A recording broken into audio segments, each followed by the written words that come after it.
strategy. Microwave is glaring, fridge begins to hum. Out for domination, oh man, here they come.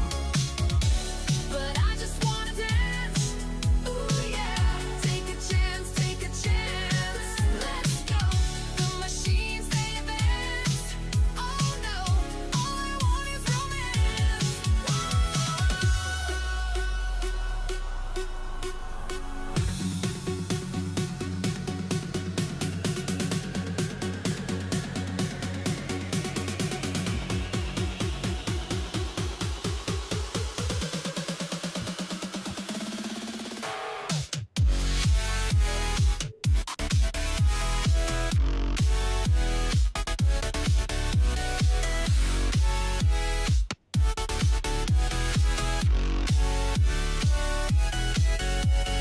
Smartphone's got a glitch, it's plotting my demise. Laptop's acting twitchy with its glowing eyes. Wired world attacking, can't they let me be? I'm just trying to groove and feel the energy. But I just wanna dance, clap, clap. Take a chance, don't stop. The machines, they advance, oh no, all I want is romance. Alexa screaming, stop the beat. Check. Roomba spinning under my feet. TV growls and starts to fight. Man, these robots ruin date night. Power lines are buzzing, neon starts to flash, circuit boards are frying. There's no time to crash, so keep on moving. Yeah, we'll keep it tight, dancing in rebellion through this robo fright.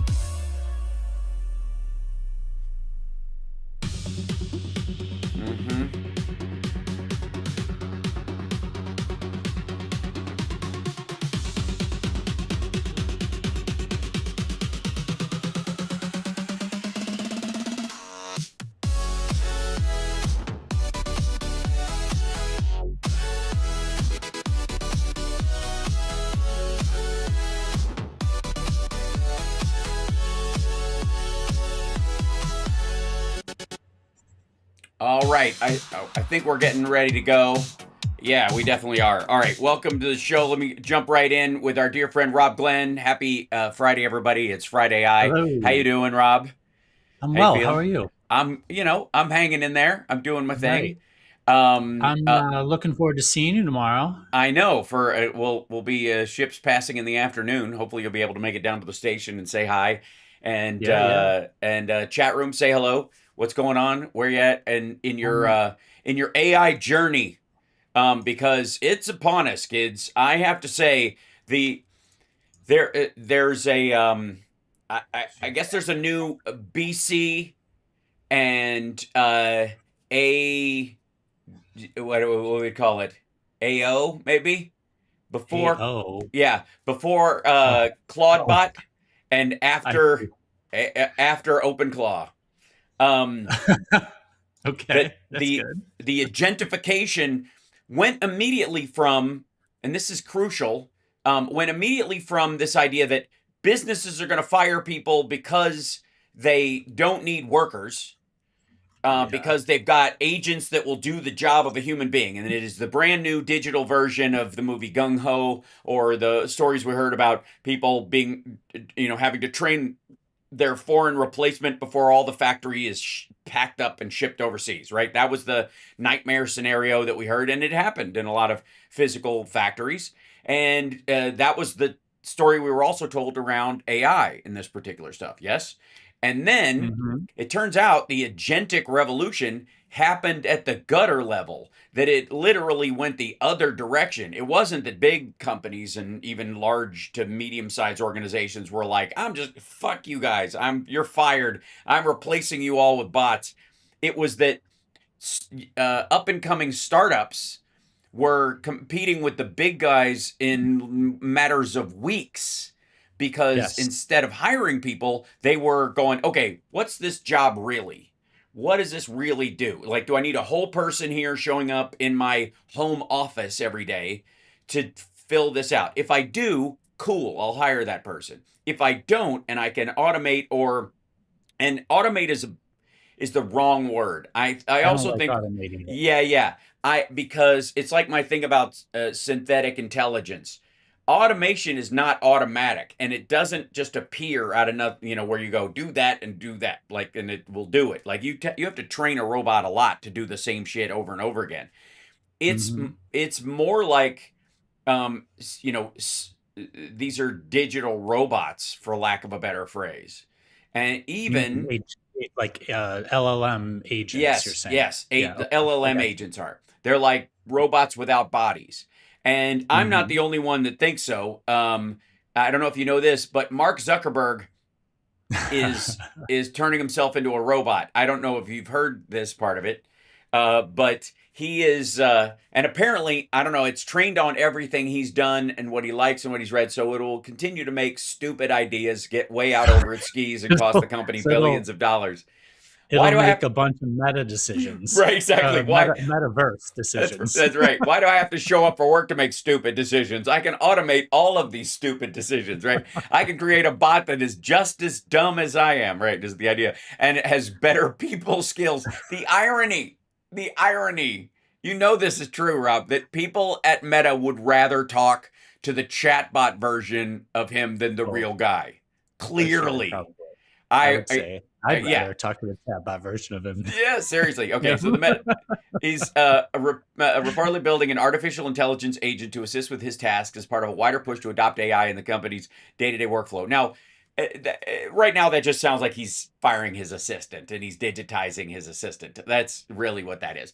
And at that level, with that kind of money, the trust issues must be off the charts for people with that much money and that much, like, they fire assistants all the time. The NDAs are flying.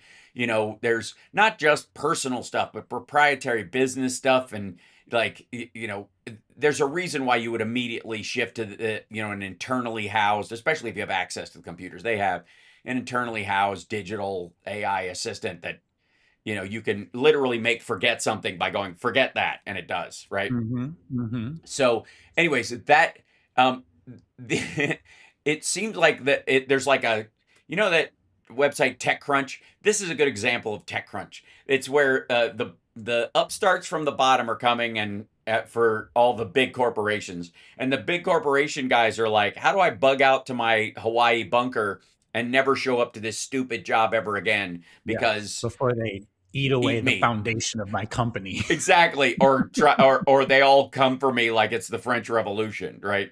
It's Yeah. but like, you could argue that Bezos, in many ways, was smart to bug out from Amazon when he did. Yeah, and So, maybe his divorce like kind of accelerated that a little bit, and well, like there's those some things interesting stuff going on there, right? they can absolutely. So, Um, kind of going back a quick second, I sure. would like to like just brag that we've been talking about this being bottom up as long as Yes, we've had this show I know. going. It's Right, going to be bottom up, and right. that's what causes the disruption. Yes, Um, and so when you see, in my opinion, when you see the layoffs and the excuses and the like, you blame AI, but really what's happening is your foundation is being eroded from the bottom up. right. And they know it. They know it's happening. Yeah, And that's what's kind of like wild about OpenAI, Anthropic, all of them. All of yeah. them are they're literally the They're in the if their process of putting themselves out of technology business. works the way it's supposed to work, Yeah. they won't have a company. It's No, that it's simple. it's the first technology that's like that, and it's so odd, and they have to know it. And it might be They do why. know it. Yes, exactly. That's why he's creating this bot. He's like, oh, at some point it's going to happen, so I might as well just check out. I got all the money I could ever Well, spend. yeah. Why am I Like even I see it stressing? as they're trying to create a moat, and they're Yes, using old ideas, and I don't mean to like say that they're all dumb or whatever, but these are old ideas, like yes, create subscription models, yes. create data centers that nobody else can build, create Right. like suck up all the RAM and silicone you can, so Right. nobody else can have RAM and silicone. Right. Like So you so that's you get a exactly what they're doing. so you get a 3 month head start on training your model that the next model can catch up to in a matter of hours, and then the one after that can catch up in a matter of minutes. It's Yeah. so weird, and I keep there's this tendency to this Elysium mentality, and to some degree like the ex machina stuff, that like the only people that'll have access to this, Frankenstein, are the super rich isolated, guys who you don't even know where their house is. You have to fly for 2 hours by helicopter to get to it over their own property, and you meet them in their house, and then they can show you their jerk off bots, and it's so like what the fuck. But the like the business part of it, there's so much of it and I think that's key. What you just said is that they are in the process of putting themselves out of business, that they know at some point that they can see the end of the runway, even if other people can't. And they're using, whatever edge they can right now to get ahead, but it's really temporary. It is Yeah. such a And narrow, yeah. the other thing that I find so fascinating about this thing as we observe it is that it's taking them, it's literally a technology that will take them first. Right. Like it's Yes. it's really, really, really good at Yeah. coding. Yeah. And It's that's what it's best at. well, So it yes. will take them first. And it had to be to get to the level that they needed to get Exactly. to do all the other stuff. So there was Exactly. that's what I've said, like this, like technology is deflationary. It is, and it's reaching the like this kind of horizon point.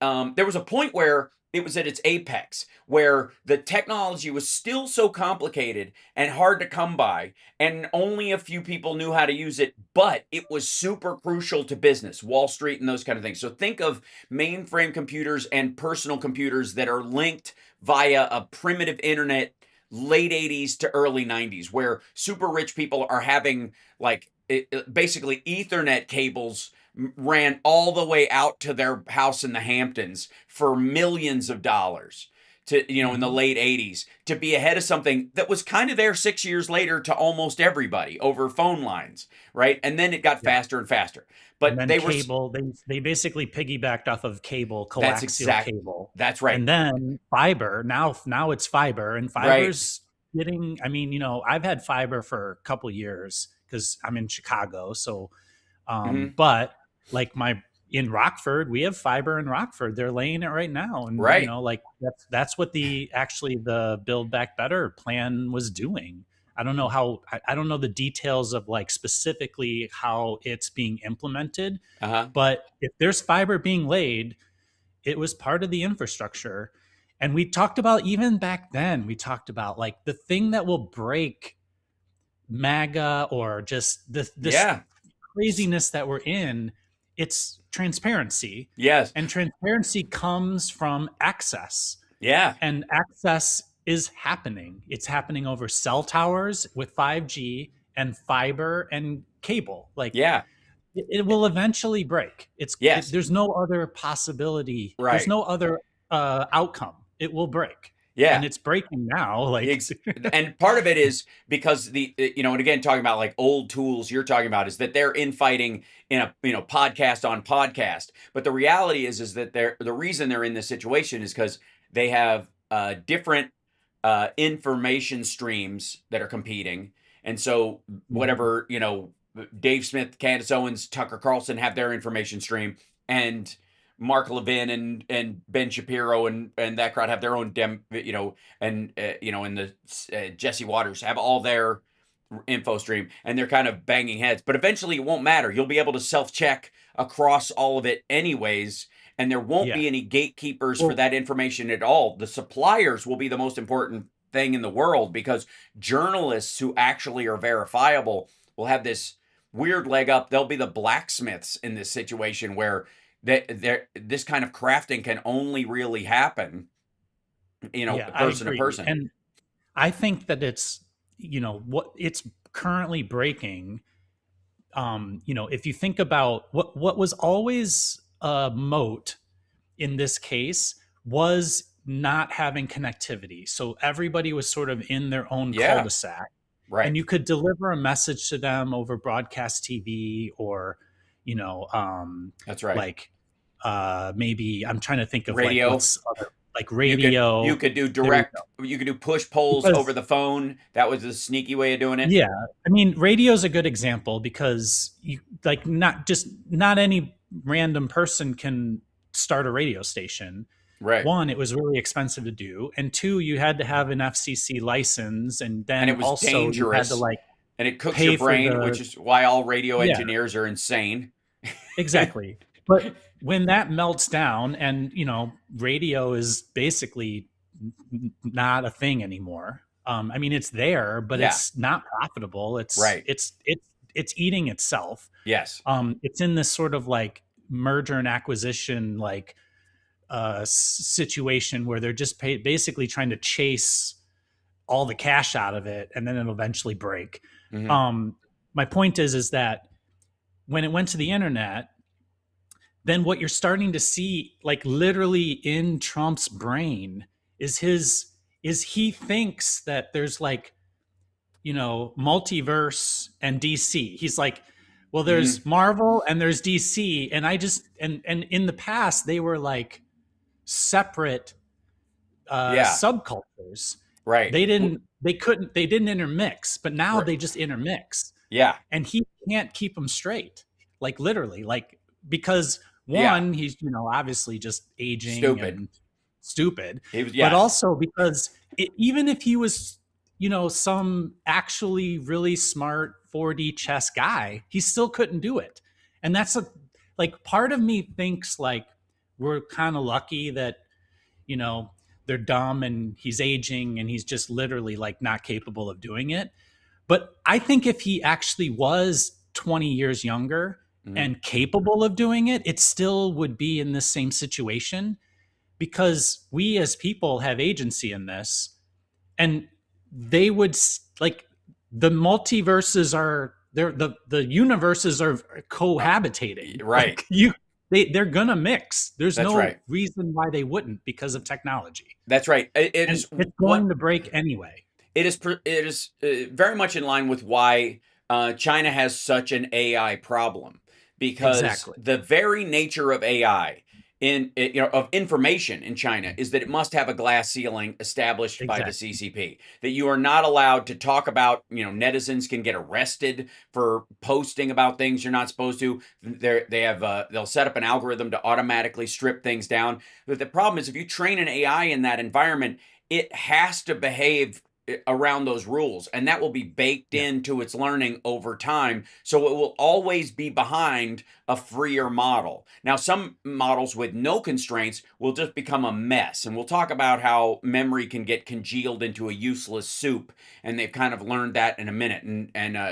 And some I want to give some of the like material advances that have happened in the last week or week and a half that Yeah. are real tipping points that have Yeah. happened over the last little bit. There is some stuff that you and I honest to God, I feel like I had my feet up for about a month, maybe around December, in terms of the AI advances, Hmm. because I was like, it's almost there, but I'm not going to put 20 hours of work into polishing this Yeah. turd, and then eventually somebody will fix it for real through GitHub, and then it'll just catch on, which is exactly what OpenClaw did. So let's catch up real Yeah. quick. So just real Yeah, with quick that. though, Hmm. on in the China sense, it is also the perfect example, because even if you put the ceiling on, even if you control the internet and all that other stuff, they still had to open themselves up to Western society, Hmm. because they were trying to be the manufacturer of the world. So Hmm. people from Europe, people from the Middle East, people from the US, everywhere in the world came to China and essentially like developed goods that they Yep. then bought from them. And so when you are a Chinese person who sees this Westerner in your factory Hmm. and it doesn't line up with what your government is telling you, Yeah. it does the same thing. They're like, so there's two generations of Chinese people who were told one thing and experienced a different thing. And that's part and parcel to how China became what it is. And they're Right. dealing with that inconsistency now.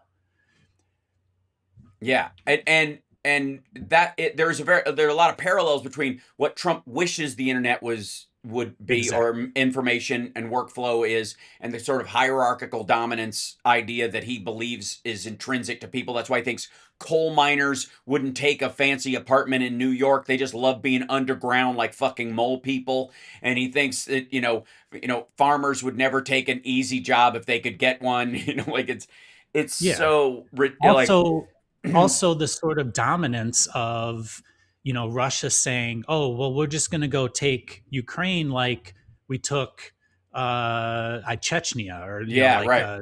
like and it was like, oh wait, the Ukrainians, they had a say in it, and now they're Yeah. doing their own thing and it's not Yeah. working out, right? And they are Well, and Trump they're is and in the they are same situation. He's in the yeah. exact same situation. Like, wait, they want to like the Iranians want to like protect themselves and fight back. Like, wait, I did. Why would they And, do that? and with drones, which is sort of Right. again this bottom up idea where you can use these scraps to create, weapons that take out a weapon that is, cost 10 times more. That, I mean, if the drone wars, if we've entered the drone wars in this regard, we have certainly entered the agentic wars in terms of Wall Street business, all this stuff over Yeah. the next decade. Because that is Yeah. just the off the chain aspect of this. Now, let me catch everybody up. That's Yeah, on that's this. well, one Go ahead. last thing. Let me say one Yeah. last thing. That's what I was talking about like a while ago when we were together. Like that idea that like we deal with AI the same way that Ukraine dealt with Russia. Like there's a big, massive entity who Yeah. like wants to like put its will on you, and you're like, OpenAI well, is wait, the yeah. Meta I can do is the stuff. Russia, right? Yeah. Yeah, and so like Ukraine's drones to Russia is exactly like bottom up people, like normal people, us Yep. using AI, and these massive companies, Amazon, OpenAI, Google, like all of them, it's the same. There's parallels in there, Yes. and we can use effectively like drone warfare. We use AIs, the tools that they've created, like the Ukrainians use drones to Mhm. basically just disrupt the plans. Like Right. it's the same thing. It is exactly that. And then again, you get towards that. This is one of the reasons why you're seeing such a big push into robotics, and we're going to get into that Mhm. also in the show, um, specifically about Amazon just bought a robotics company, the one that was selling that like cute little walking robot that everybody was what was it called?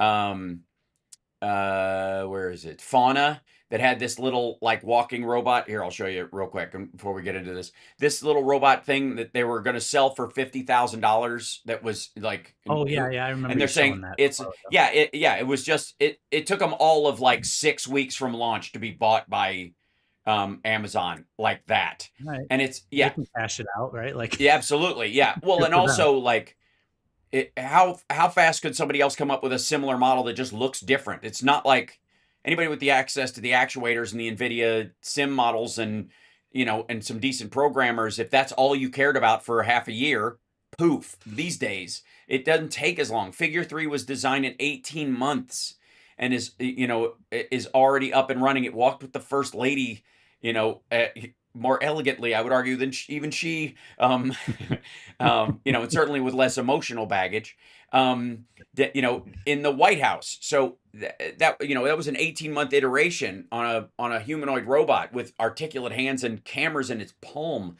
so it can see what it's touching. Like this is an extraordinary leap. But this thing, it was just bought like I forget what they named the whatever Fauna's little robot was called, but Sprout. That's what it was. Sprout was this Okay, little all guy, right. and we looked at this Sprout thing when they first announced it, and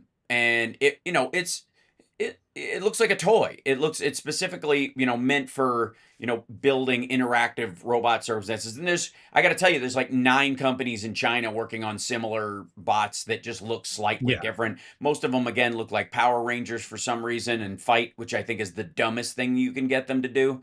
But this one in Right. particular, right? Like, why would you show your robot fighting, boxing You want to especially, see it. You want to see it doing useful things that don't like make involve you it think punching like your if I kid? buy this, it's going to kill me. Exactly. Yeah, that's the exact thing to stop. And it may be very well that that's the plan from China's point of view, is that like they actually are way behind in the robot thing and they don't want people to buy them yet.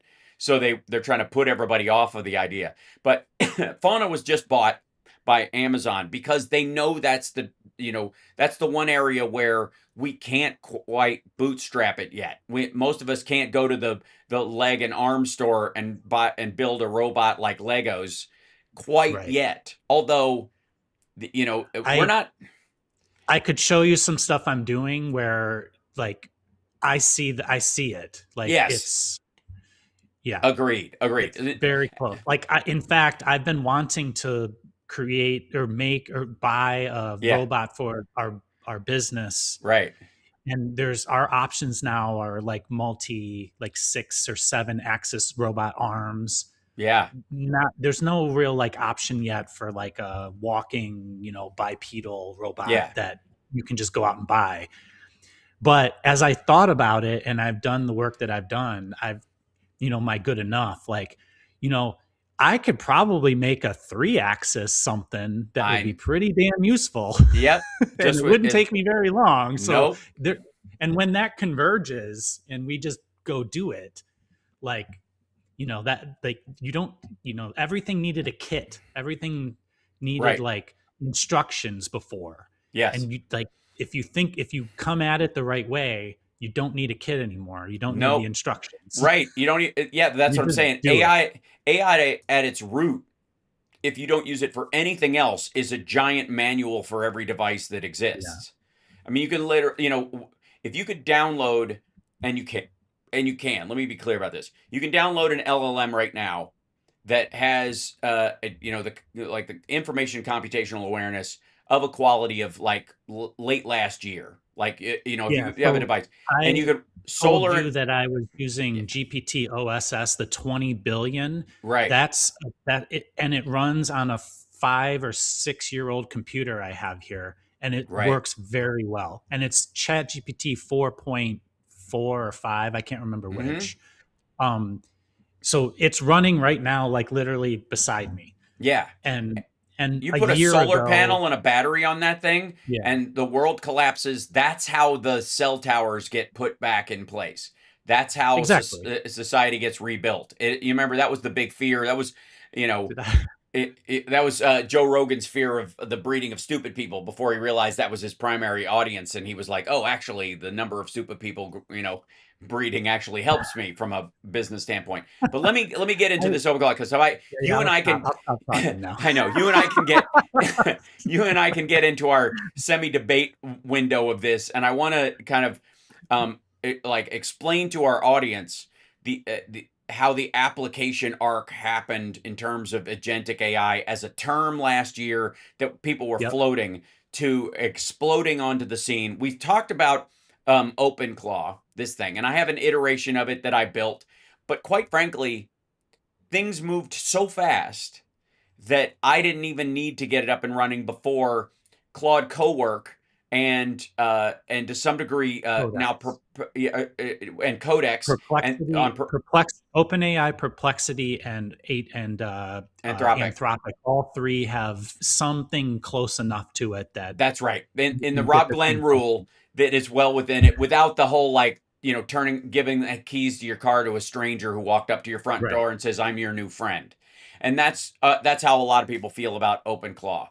But again, the application of it and the design of it and the fact that it's local and it's yours still drives the market for this thing because the Mhm. big three, you still have to subscribe to their system to use it. Now, Perplexity is a little different in that you use their model, but you also use Anthropic's model and OpenAI's model and even local models if you ask it to, and it acts as the coordinating body. So OpenClaw, like and computer are a lot closer together than, say, Cowork, which focuses on the Anthropic model, and Codex, which is, definitely, code leaning towards, and we'll talk about OpenAI's, probably in the next 6 weeks, dropping their, Atlas browser now has the ability to do work inside it thing, which is going on. But I want to show like how this kind of leapt from one thing to another. So the other thing that was around was this thing called Manus. Manus is a coordinating AI that's like OpenClaw. You subscribe to it, but it basically coordinates multiple types of AIs to do different tasks, and it can create layers of agents and that kind of stuff. This is the light version, and it can still do a ton of shit. And one of the big things it does is creates agents in here where you can just create a brand identity and make sure it's consistent across all your stuff. It's got persistent memory, which means it can store in the cloud your memory documents so that you can operate it from wherever you are instead of just at your home computer, which is with sort of the limitation of OpenClaw unless you want to open a port to it. You can make custom skills, which is another big part of Claude. Claude has skills as well, and these are just like tasks it remembers so that it knows how to do it, and it can iterate on top of those skills. Like, oh yeah, check my email. Now check my email and make sure you look for this. And when you're checking my email, I'll also, I'm always got an eye out for this happening, and arrange my emails in this order. And it can eventually build like an assistant learns what you prefer because you've asked for it. It will just do that task, and then if you update it, it will update how it performs the task and keep all those things that you've had. And then this one operates in Telegram. Like you can use WhatsApp or Telegram or Slack or something like that to talk to OpenClaw. Also, everybody rushed to create their own version of OpenClaw or an iteration of the same idea because even that part's not hard. Like OpenClaw was open source to start with, and was put out there just for free, and recreating a bunch of people went, I used OpenClaw to create my own version of OpenClaw that's proprietary to me and doesn't have the security issues that OpenClaw has, and then I shut down my OpenClaw and used this instead. And they didn't program any of it. They vibe coded the whole thing. Well, that's where NVIDIA is leaning into. And so they have NemoClaw, which is, I read into that what you will. And that's, for those that don't know, that's Jensen Huang with lobster claws on his hands. I love the like the whole beginning origin story or when it became popular problem that OpenClaw had was that it Yes. was too close to Claude. Yeah, right. Well, And then there was like some form of copyright IP problem that then became Claw. But it's so funny that a large company like basically forces their will on a single guy yep. because of the name. And then the single guy's thing becomes a thing. And then a huge company effectively like steals Yes. his copyright and they just like everything's Claw now. Right. Like I just and Well, and and so like the idea is that's a that perfect example how like the individual can have such a huge effect on the big entity, right? right. And that was a free open source, and it still is free open source tool that was thrown into the AI mix that upended everything. It was bigger than the DeepSeek moment, I would argue, by far. Because Oh, for sure, for right sure. now, a couple of things. In using those things, there is I want to see if our chat room, if anybody, I know we've got some people who have started messing around and kind of following our lead on trying out these models and whatnot. But I'm curious if anybody in our chat has actually done an OpenClaw or used Claude Cowork to control their desktop, or any of the stuff that's like a little like, oh dear, it's doing stuff. Because I gotta show. All right, I'll do a quick demo of something. While we're waiting for that, I'm gonna open up Chrome. Where is that? Okay, let me open this up. And because I have Claude in my Chrome browser, okay, Yeah. and when you use Claude specifically, in Cowork to like, and you give it permission to use it, it's really curious how it outlines. Let's see. I'll go to Cowork and go. Um, let's see. Can you look on my website and um, make a style evaluation and suggest changes. Okay, let me see if this um, use Chrome to do. I'm going to make sure it uses Chrome instead of just banking into that. But I'll go. Let's go and let's see if I think this one has.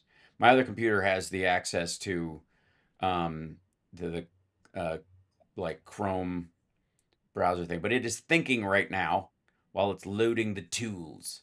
Now, I've used Claude very little, but learning. Um, I'm afraid an AI supervised browser might limit things. That's interesting. Yeah, Um, that's yeah. I noticed that comment as well. Like it is, they're not wrong. yep. So yeah, it's going to that. Okay, so this one it has bypassed even having to open a Chrome window. So if you'll look at this, I'll show you this right here. It's doing this right now. And if you'll notice, it says Mhm. good site loaded. Let me scroll down and see the full page. Also check a few sections. It's doing it without opening my browser to do it. So it's doing it internally entirely Yeah, now. And there's so many advances in these that sometimes you'll use a tool and the next day it'll be a lot faster, more widely available in this.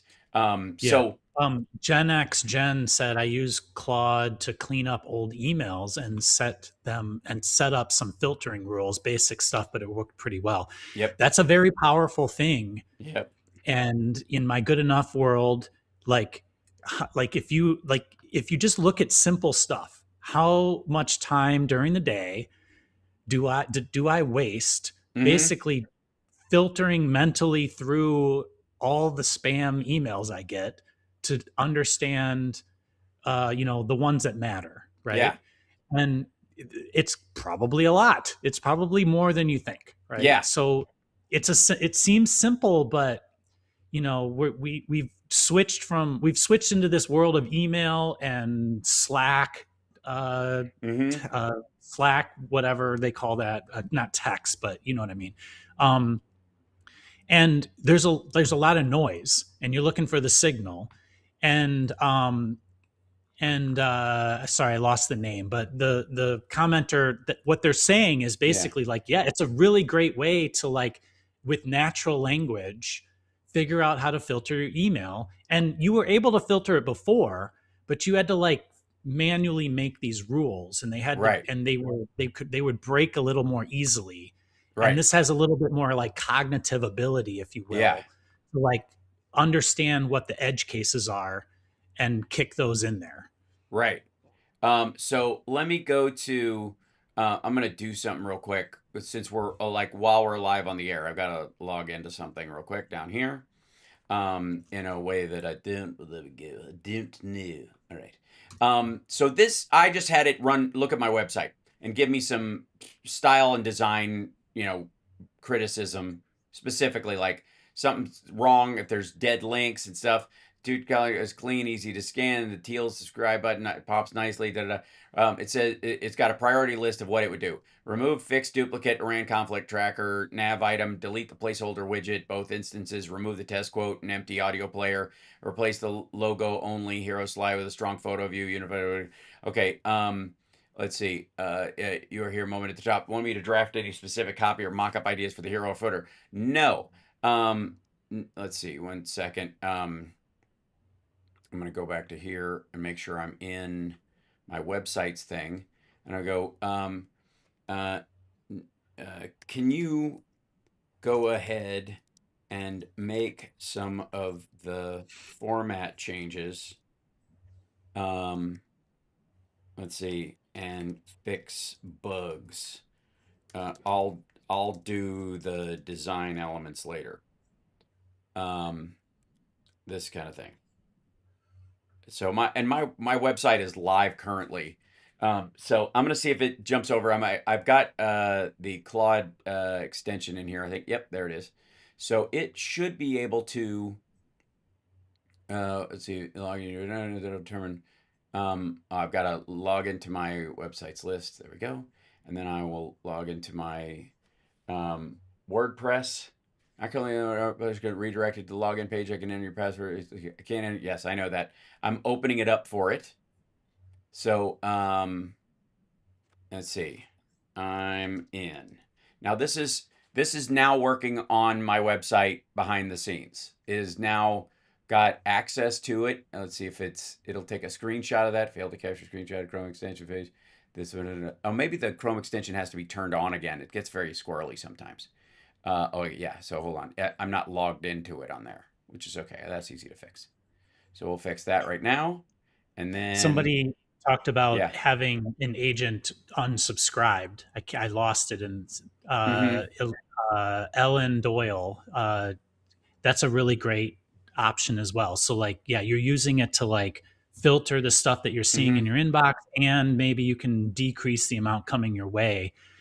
And like in a way, like it's these tools working for and against everybody, right? Like Mm-hmm. it's helping people get more spam out, and it's helping you filter the spam on your side. I saw one other one. Mm-hmm. I want an agent to fill my timesheet. That's a fantastic one, and it's one that I use a lot. Mm-hmm. That came from Torben Lund Pedersen. Sorry. Part of my favorite part of the Um, show is Rob trying to pronounce phonetically yeah. internet names. Well, Yeah. yeah, I'm dyslexic, so that's even worse. Okay. So at any rate, so what I've started to do, Torben, I'll bring it to Torben. I have notes, and I basically just say what I just literally type in what I did, and Mm-hmm. then at the end of the week, I, Mm-hmm. and in my thing it timestamps the notes, and I basically say how long have I worked and what did I work on, and it literally creates the timesheet for me. Mm-hmm. And then if it like looks kind of right, then I keep it, and if it doesn't, I adjust the hours. No, that seems high, that seems low, and there's my timesheet. Right. It's pretty sweet. So um I want to show people something real quick. So this is I don't want to show too much of my the inside of my computer, but this is just the menu, so it doesn't really matter. But it is operating. That's Claude doing stuff on my website right now. That movement you just saw was the fact that mhm. Claude is working on my website via the Chrome extension, and it is fixing a duplicate page, removing a dead link. It's gonna remove a WordPress widget that was stuck there, and it'll just keep iterating on that, and then I'll go back and check the changes later on.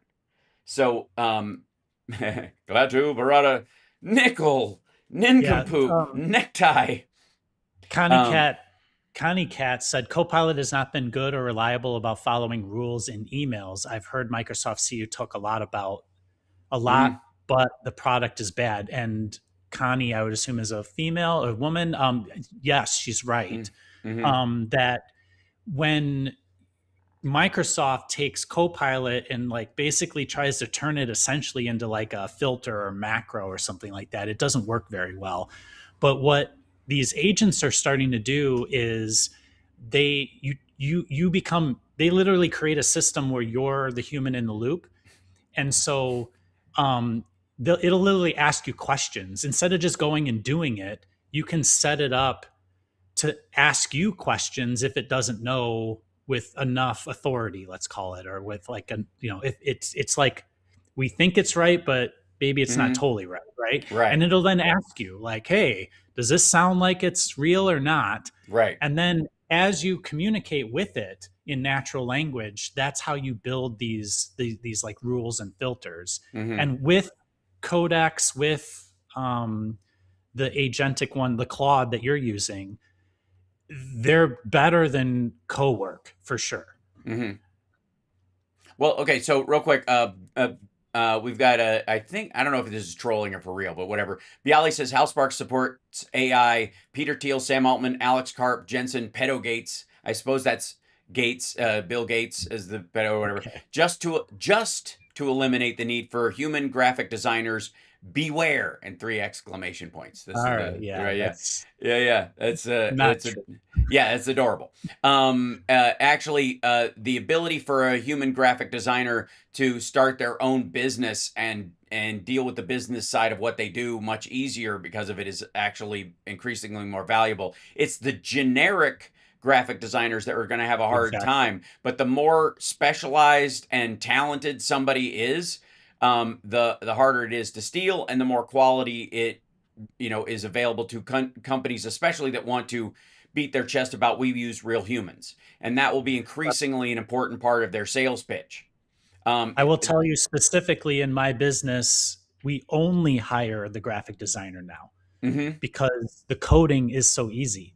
So Right. literally, the graphic designer can draw it, and then we take screenshots of what they drew and it codes it. Like, Mm-hmm. so we took away the coding side and we kept the human designer, Right. and and that is the hardest part, Right. because getting like very specific design to the situation you're in, AI is kind of terrible at that, and I Mm-hmm. don't necessarily see it getting better. And the reason I say that is because it has to be a big general thing, Yeah. The and in more. order for something to be like better at predicting what your design needs, it has to be more specific. Oh my So God. because of the Me. market, Yeah. the market wants to be big in general, but your solutions need to be small and specific. Mm-hmm. And that's why graphic designers that are good at selling themselves and doing this type of work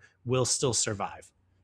Yeah, and like trying to explain my logo to AI Right. has been a nightmare. It's good at coming up with like shitty second rate logos that you can, once it makes it, you can copy it and put it into Photoshop, put it into Illustrator, I guess, and try to do a vector of it and then do all that work. But it's terrible at doing that the other way around. Like it Yeah. cannot interpret an original logo, especially. It's very difficult. Like it can do Yeah. runes or something like that. If you borrow a rune and make that your business logo, it could totally get that and throw it around because there's a lot of history to that in particular. But it cannot figure out, very original visuals quite yet. I'm sure Exactly. at one time it will. The best ever, the best experience I've had is where I literally vectorized my logo, which I designed myself, as my own graphic designer, as it were. And I vectorized it so it could recognize it as vector, as math, as opposed to Yes. trying to interpret the image itself. I've had the same experience where I was trying to create a graphic that was pretty specific. I even drew it very accurately Mm-hmm. and asked it to create, because I needed a vector. I needed an SVG of it, Mm-hmm. which is a vector file that I Yep. could then animate using, web stuff. And it it couldn't even take a 2D image that was exactly what I wanted and Right. turn it into vector. So I ended up just drawing it myself in Illustrator. But once I had it myself, I could give it in the right format and the Mm-hmm. right layers and all that, and then it worked. It could animate it, but it's not drawing.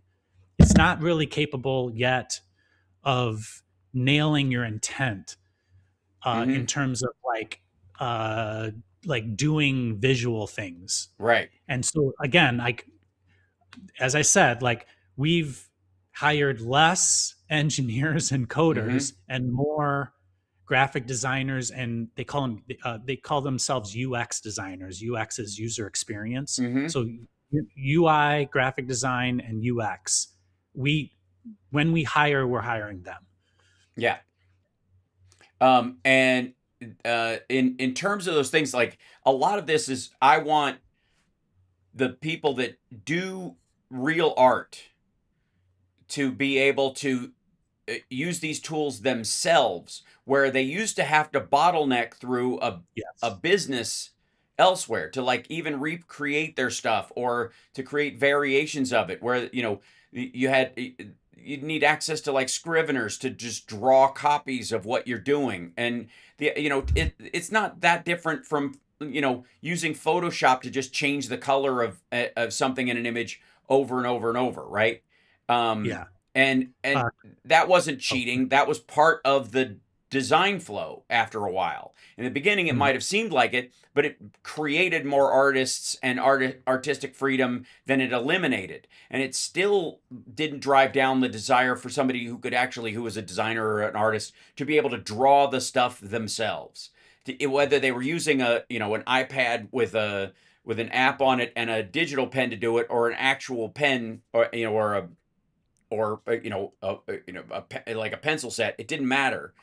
That art style still matters because it flows through in the decisions you will make. It flows through in the wisdom of what it takes to create an original piece of art, and that's going to be more of a premium than just iteration. yeah. Chris B said, I enjoyed coding for my graphic designs. AI is stealing that enjoyment. I'm focusing on that comment from Chris B because they're bringing up a really interesting thing, and I'll talk about it from a couple different directions. Right. To me, creating art, I've always called it work, rest, play. You need to do a full cycle inside of iteration and creativity of doing the work, resting, and then like playing. Playing is like, you know, concepting, like having fun, stuff like that. And so one thing, if when you're a graphic artist and you're doing the work, you come up with what you want to do in the play Mm-hmm. or the rest, and then you make it in the work. The coding part has two reasons. It takes you away from the creative part, so that's resting your brain from the creative part. Right. And then you like that's a time when you like change scope of what you're doing. And then you realize what you're doing has limits when you're trying to code it. Mm-hmm. So then you go back, once you understand those limits in the coding part, you go back to the work part of drawing or creating, and then you go back to the execution. So you're like doing the creating, then you're doing the execution and the work, and then the creating execution. Right. That cycle is part of creativity. It's part Yes. of how human brains work, right? Um, if you're capable of doing both, like Chris B probably is, it seems like, then you can be full circle. Yeah. But a lot of people aren't. They have to hire a second person to do the coding part.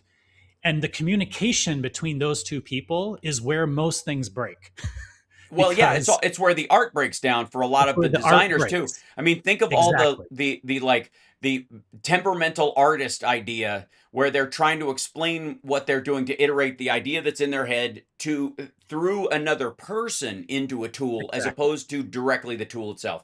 And so that's a crucial aspect of this that I think people are going to, if they play around with it, they'll recognize. And I think you bring this up a lot, is that a lot of people are intimidated by it, that it's going to run away with everything, until they get involved in it and they're like, oh, okay, there's a shit ton it can't do. And if somebody else was There's a telling it lot to of do something, limits. I can explain to it what it needs to accomplish, because I have a history in art, or a history in design, or an understanding of all the parameters and all this kind of stuff. I can speak to the design in a way that they cannot, right? That they're not able to, on their own. So and again, that means that your wisdom and your creativity actually have more value, and there are fewer stops Yes. between you and the actual output. So So that's the point of what I'm trying to say, is that as you start to use AI, that communication layer starts to dissipate,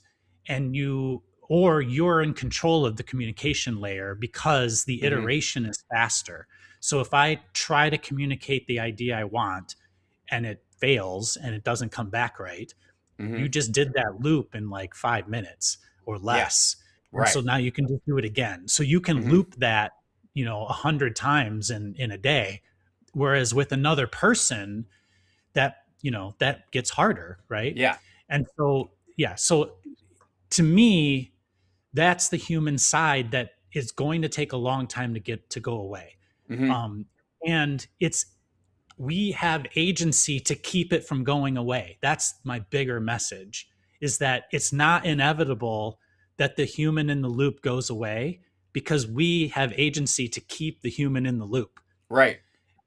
And we need to take that agency and use it.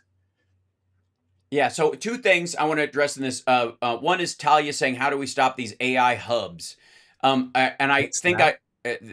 like I think that she means the big data centers. And then Oh, before we get to okay. that, Water Goddess says, not to mention the democratization of the information that used to be only available in colleges and trade schools where you had to come up with a really high tuition. Now I can learn about perspective from my tool instead of an expensive art school I probably can't get into anyway. Teaching a lesson on perspective is different than rendering it correctly, right? So Yeah, one of the things I've absolutely. said is the democratization of knowledge and learning that this is bringing about. It rule out having a great teacher at a great institution completely at some point, or the prestige of studying with them? No. Will it deny, though? Will it stop the denial of that information to people who could never afford to get into the room in the first place? Abso-fucking-lutely. In the same, I mean, this is no different than you know than encyclopedias making it into the home after a while. That unless you had your own library like you were fucking Harry Potter, you did not have access to this stuff. And that's why we had to build public libraries. And the public library was fought by what were the equivalent of Republicans throughout history, because the democratization of knowledge and information that a public library creates would it was evening the playing field. People could go to the public library and learn a trade or a skill on their own. God forbid. And that's what private schools were for. And then here comes public education. This is a natural extension of the democratization of information and learning. It is a logical step. So let me we you and I can get into the philosophical of it, but I want to check in with OpenClaw, or with Claude Cowork rather, that is now going through and paring away unnecessary parts of my website. It had a sidebar that was basically empty, so it's getting rid of it, and it's referencing it, and it's hemming through this, and it takes it a couple of times to kind of like butt its head up against it, and then it'll figure it out, or it'll get stuck, and I'll go, don't worry about that anymore. Work on this, that kind of stuff. It's literally clicking through um, uh, menus right now on Claude. I can see them going down and moving like there's a mouse over it. That said, um, uh, I want to go through functional use of like I wrote a Substack this week on synthetic intelligence, because you guys know Mhm. that's I feel the name synthetic intelligence is a better phrase than artificial, and I think artificial creates a hostile environment as well, because there was a period to which artificial meant man-made. It meant inorganic, but not in a negative sense. It was just like it was like the same as concocted, but it now it carries the baggage of, and I blame labeling on foods as being toxic, fake, or inorganic to in a Mhm. damaging way. Think of like artificial sweeteners, artificial ingredients. That is not There's nothing intrinsically about that says bad or unhealthy. Most pharmaceuticals are artificial, but they can save someone from dying of a disease. So, like that, most ointments are, I mean, you could argue like toenail clippers are artificial. You could chew them off yourself, but like you can artificially cut them off with this man-made device. But artificial has over time moved to toxic inorganic, and it has a lot to do with how we perceive that word in the use of food. So in 1956, when McCarthy came up with the term, um, not not the McCarthy in the government, but a guy at a scientific, I guess, research forum they were doing, came up with the term artificial intelligence to kind of explain where, you know, machines that kick over into, from a Rube Goldberg machine into something that can actually have a couple of options in its Rube Goldberg thing that are defined by other things, and then therefore those can be seen as decisions and then reiterations, and then as a reiteration creates, a turning point. That's where we got the Turing machine. And that's how he was kind of using to describe it, was artificial intelligence. I would argue that synthetic intelligence is much closer to how it actually works. Okay. That said, I want to get into how to, like, when you're using these tools, when you start trying to use these tools, how to get a better result out of it. So I went into Keynote and I made my little pitch deck thing using my right. points about this. And so this is my little thing. But so we can walk through this, and I hope you'll that Rob can kind of join me in explaining to people like how you're using these things, and how most people are using it like it was something from 2 years ago. They're using it the same way they used it 2 years ago when it had a lot fewer capabilities, and it was basically like if you took the guy from Memento and crossed him with Gary Busey, you'd kind of have this like ignorant mess, randomly. And it's gotten a lot better. And now it can actually have a running memory that you can build yourself. You could say, hey, build a memory document so you can reference it, even if it's not in the system you're using. And we'll talk a little bit about that. But this is it. Okay, so this is how you get dramatically better uses when you try these things, because you have to treat AI as a thinking partner, not a magic trick. You want structure, you want clarity of what you're asking for, and you'll get better output. So how do we do that? Okay, let's try this. Will it go? It goes down. There you go. Okay, so the main thing is stop writing prompts like you're asking a human being a question. You can have human-like conversations with them. That's great. But if you're trying to get something done, give it a list. And if you, in the prompting thing, sometimes there's an auto send, like if you hit return when you've typed something out, it will just send the sentence forward and you weren't done. If you hold down shift and you hit return, it will give you another line where you can categorically create, a structure to what you're doing, almost like a bullet list. Like, so if you're like,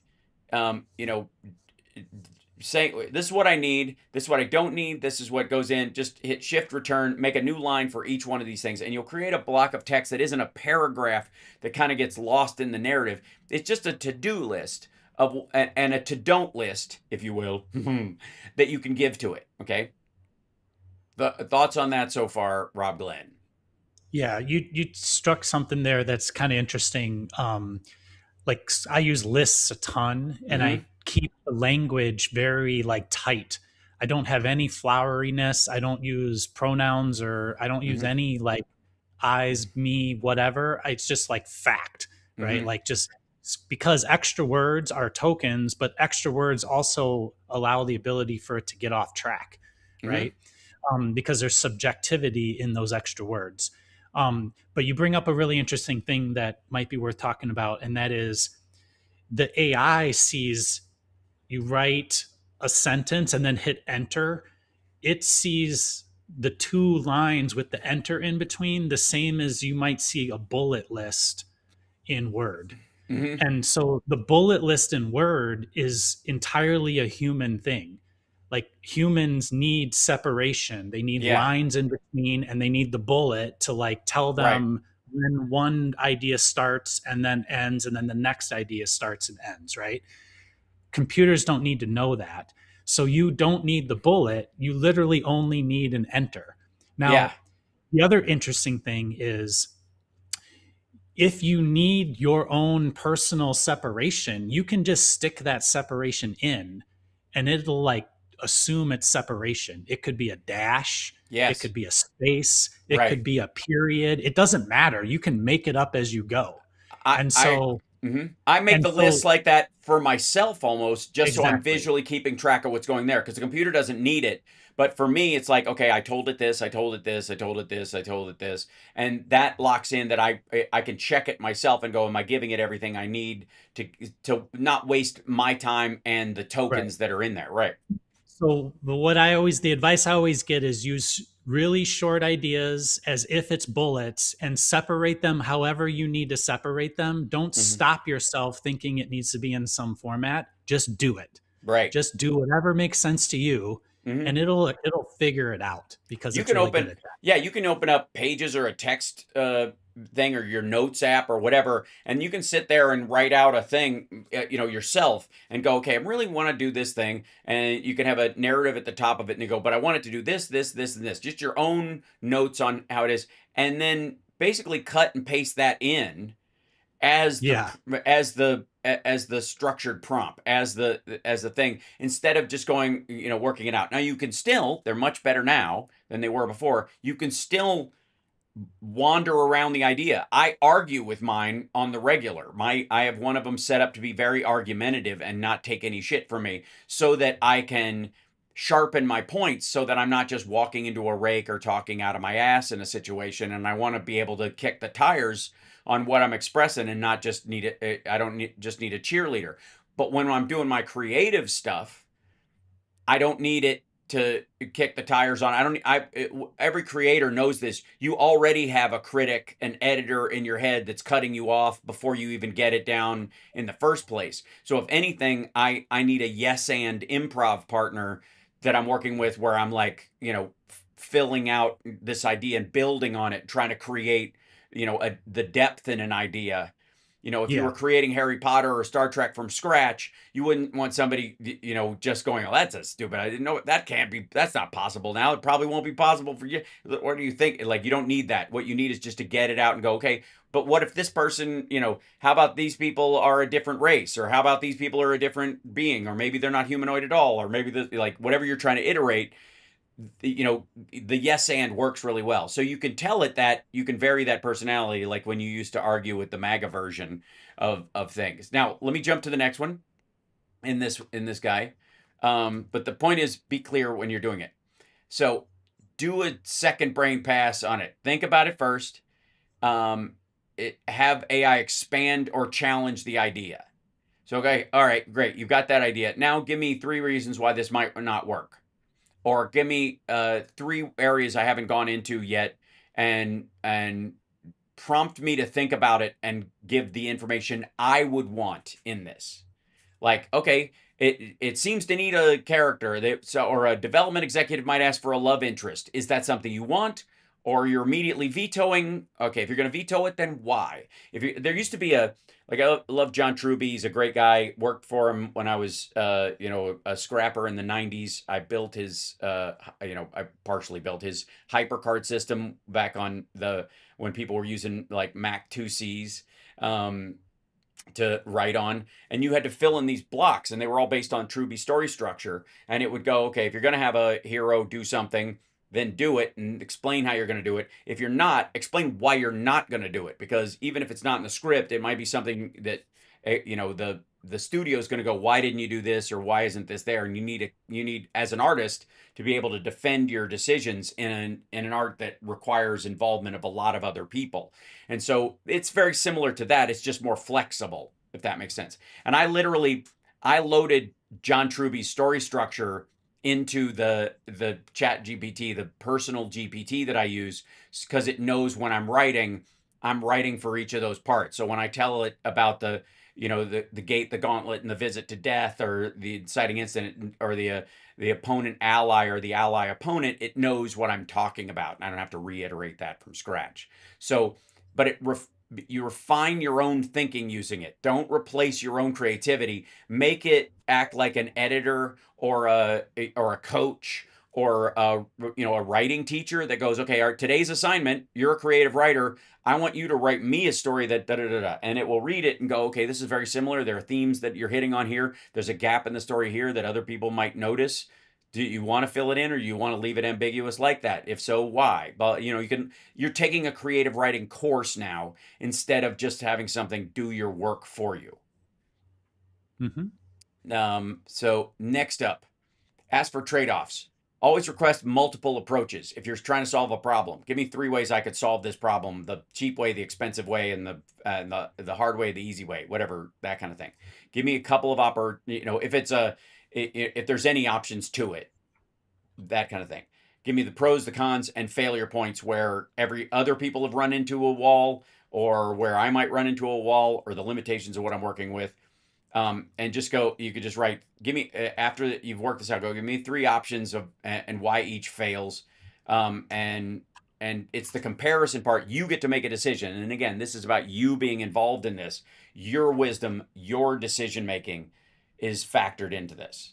That's the crucial part of it. Like it is, as an artist, and as a writer especially, it's very important as a comedian too, not to have it as a crutch to supply me with anything. But I can see the value in that reflection from other people. I mean, obviously, stand up Mhm. needs an audience, so you can only do it there. So I don't really use it to write jokes in that situation.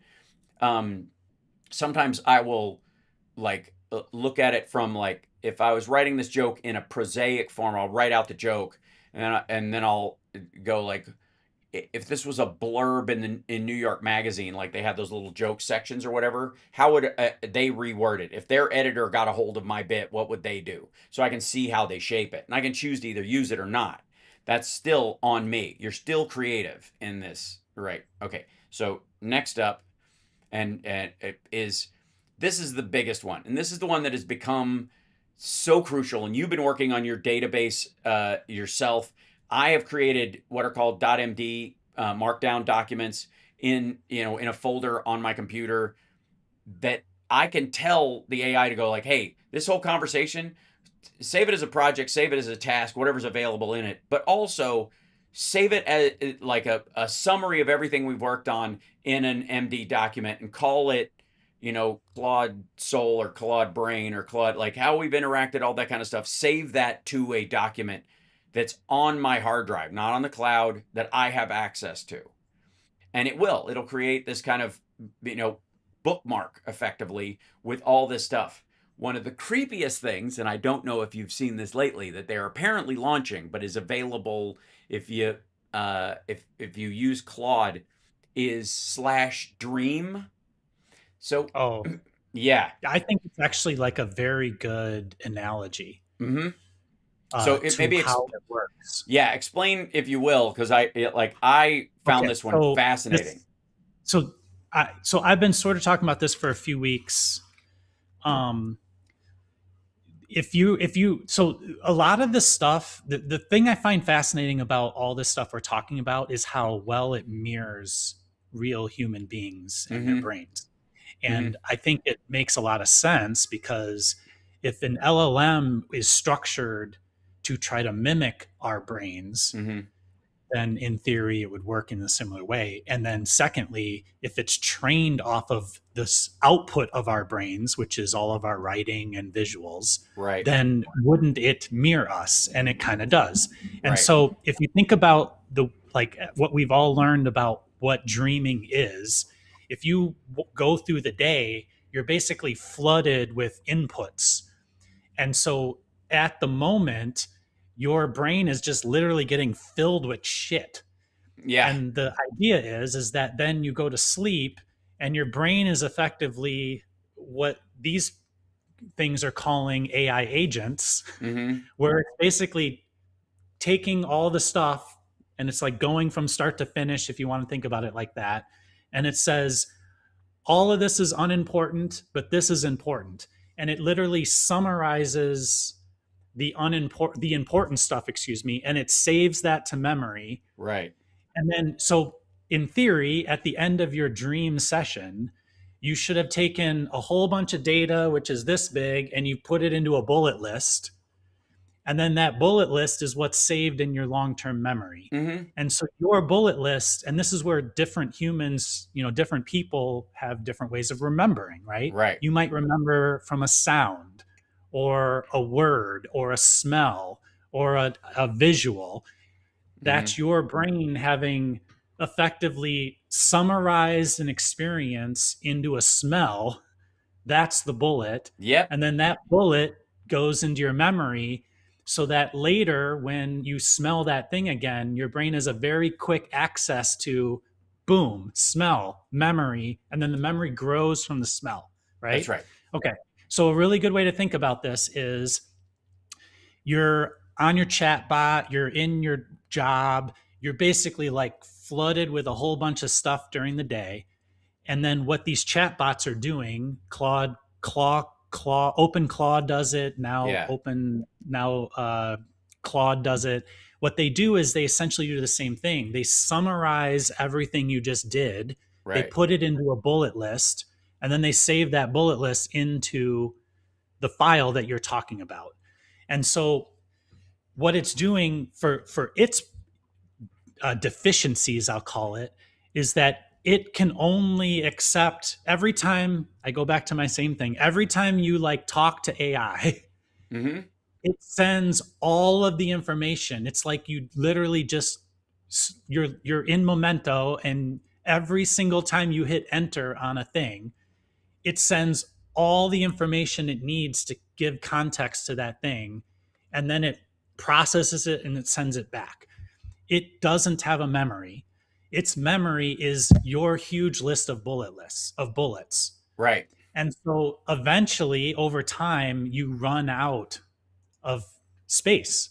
Mm-hmm. So then if you've been talking, for a month with your AI chatbot, you have to decide which bullet list to send, Yes. because it can't send all of your bullet lists, your 30 days worth of bullet lists, right? And so that's where we are now. And that's where this thing that you just described is this dreaming. It's Yeah. effectively the creation of the bullet list. But then the next step I think you might get to is now you have to like isolate what bullets matter and Yes. only send those after you've spent more time with it. Right. So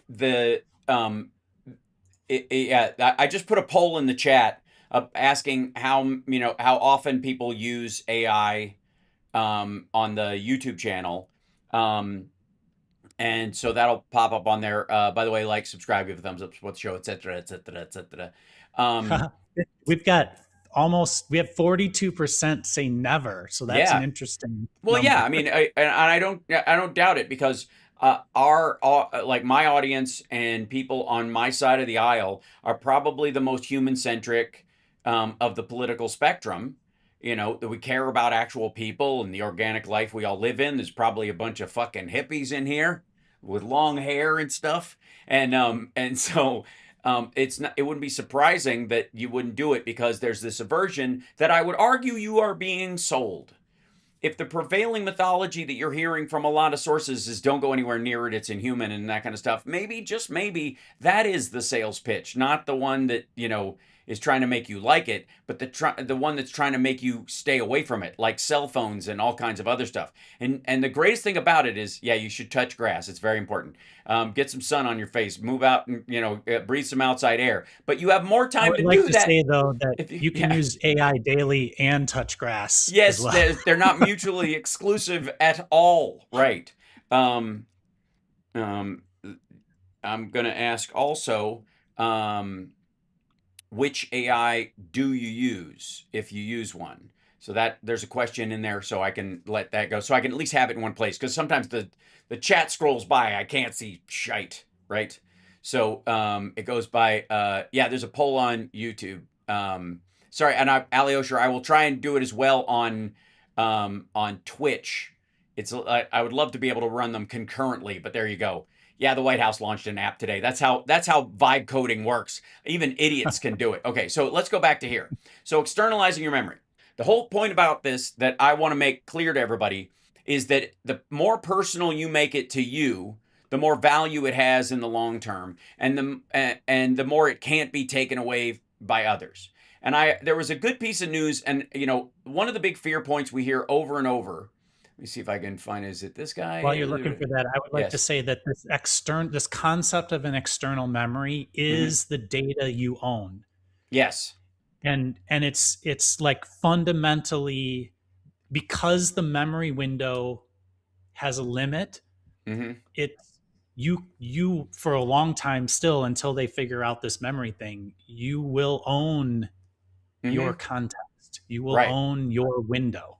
You Yes. and and you should maintain And that that's what you because that do is its now. value. That's you It's what you are. do now, Like I exactly. jokingly, Summer knows I joke about this all the time because context window has become my like a small context window is now my insult for some people.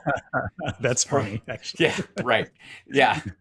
This is I'm trying not to make it turn into what's the equivalent of what the right uses the R word for, but that's kind of like for stupid or idiot. I'm like this person has an Yeah, exceedingly I mean, you small could have a small context window. context window because you're an idiot, but also because you choose to like disregard all the other Yeah, stuff. you could also be a basically an android human, but the so I want to point something out. One of the big Yeah, fears that ties into this whole artificial, it's going to eat the planet, it's whatever. And obviously my kid's teacher thinks it's only good for cheating, which is an issue. And that stupid. yeah, right, and that it's I'm going to gonna just say it's it's so stupid. stupid. It's so stupid, and it's fear based. And I think this they're the only people who hear like it's going to replace teachers, and take it seriously. And it isn't. It's going to replace. It's going to give tutors to those who cannot afford it. That's the biggest part of it. So, but I would it, argue that was the biggest problem I had with that stupid robot thing with Melania Trump. oh Like my they god, said it was going to be a robot teacher. It's like, are you an idiot? yeah, right. Like, why would What's you it gonna? make that the cornerstone of your AI robot fucking walkout thing? Yeah, exactly. It's that thing's not going to do the teaching. That's going to do the housework while the little like the chatbot Right. in your iPad is the interaction or whatever. Like, or you'll have a fucking robot or a dog tag that attaches to your dog so that when your dog is around and you're petting your dog, you're talking to it like you're talking to the chatbot, but your dog is there. And you'll just, instead of having a robot dog, you'll have your actual dog to play with and it'll be teaching you Spanish. Like, it's just whatever. Anyway, so point being is one of the big fears that they keep laying over is this is going to take up so much energy and we need 3 times as much power and Donald Trump's going to open a bunch of fucking coal plants because he's a fucking moron, and all of that part is true. But uh, this goes to my whole point about technology being deflationary, and AI is solving its own problem. That's what it's there for. And just like it's putting the big business guys out of business, if they achieve their goal, they will be out of business. If they and I can't stress this enough, and you said this earlier in the show, but this is really crucial for people to grasp. If Sam Altman and Zuckerberg and Elon Musk and all these guys actually achieve their goal, they will The put goal that themselves they set out for themselves, by the way. right, right. Not what we're insisting on, but that they are shooting for. And they're in competition with other people in a race to do this. Same thing with the Chinese companies and AI or whatever. This is the natural direction of this. This isn't, like, this is not an ad absurdum or ad infinitum. This is the actual ad astra. I don't know. The ending point is where it goes. Because we all want TARS, I think, at this point, the big block robot. But Right. right, but they're going to put themselves out of a job. Period. Like it'll start with coding, but it also is with the iteration part of this, and then you don't need them anymore. And what really will this stuff will all be about is you as a person expressing yourself through these available technologies in the same way that at one point we were able to wear clothes so we could go out in the snow.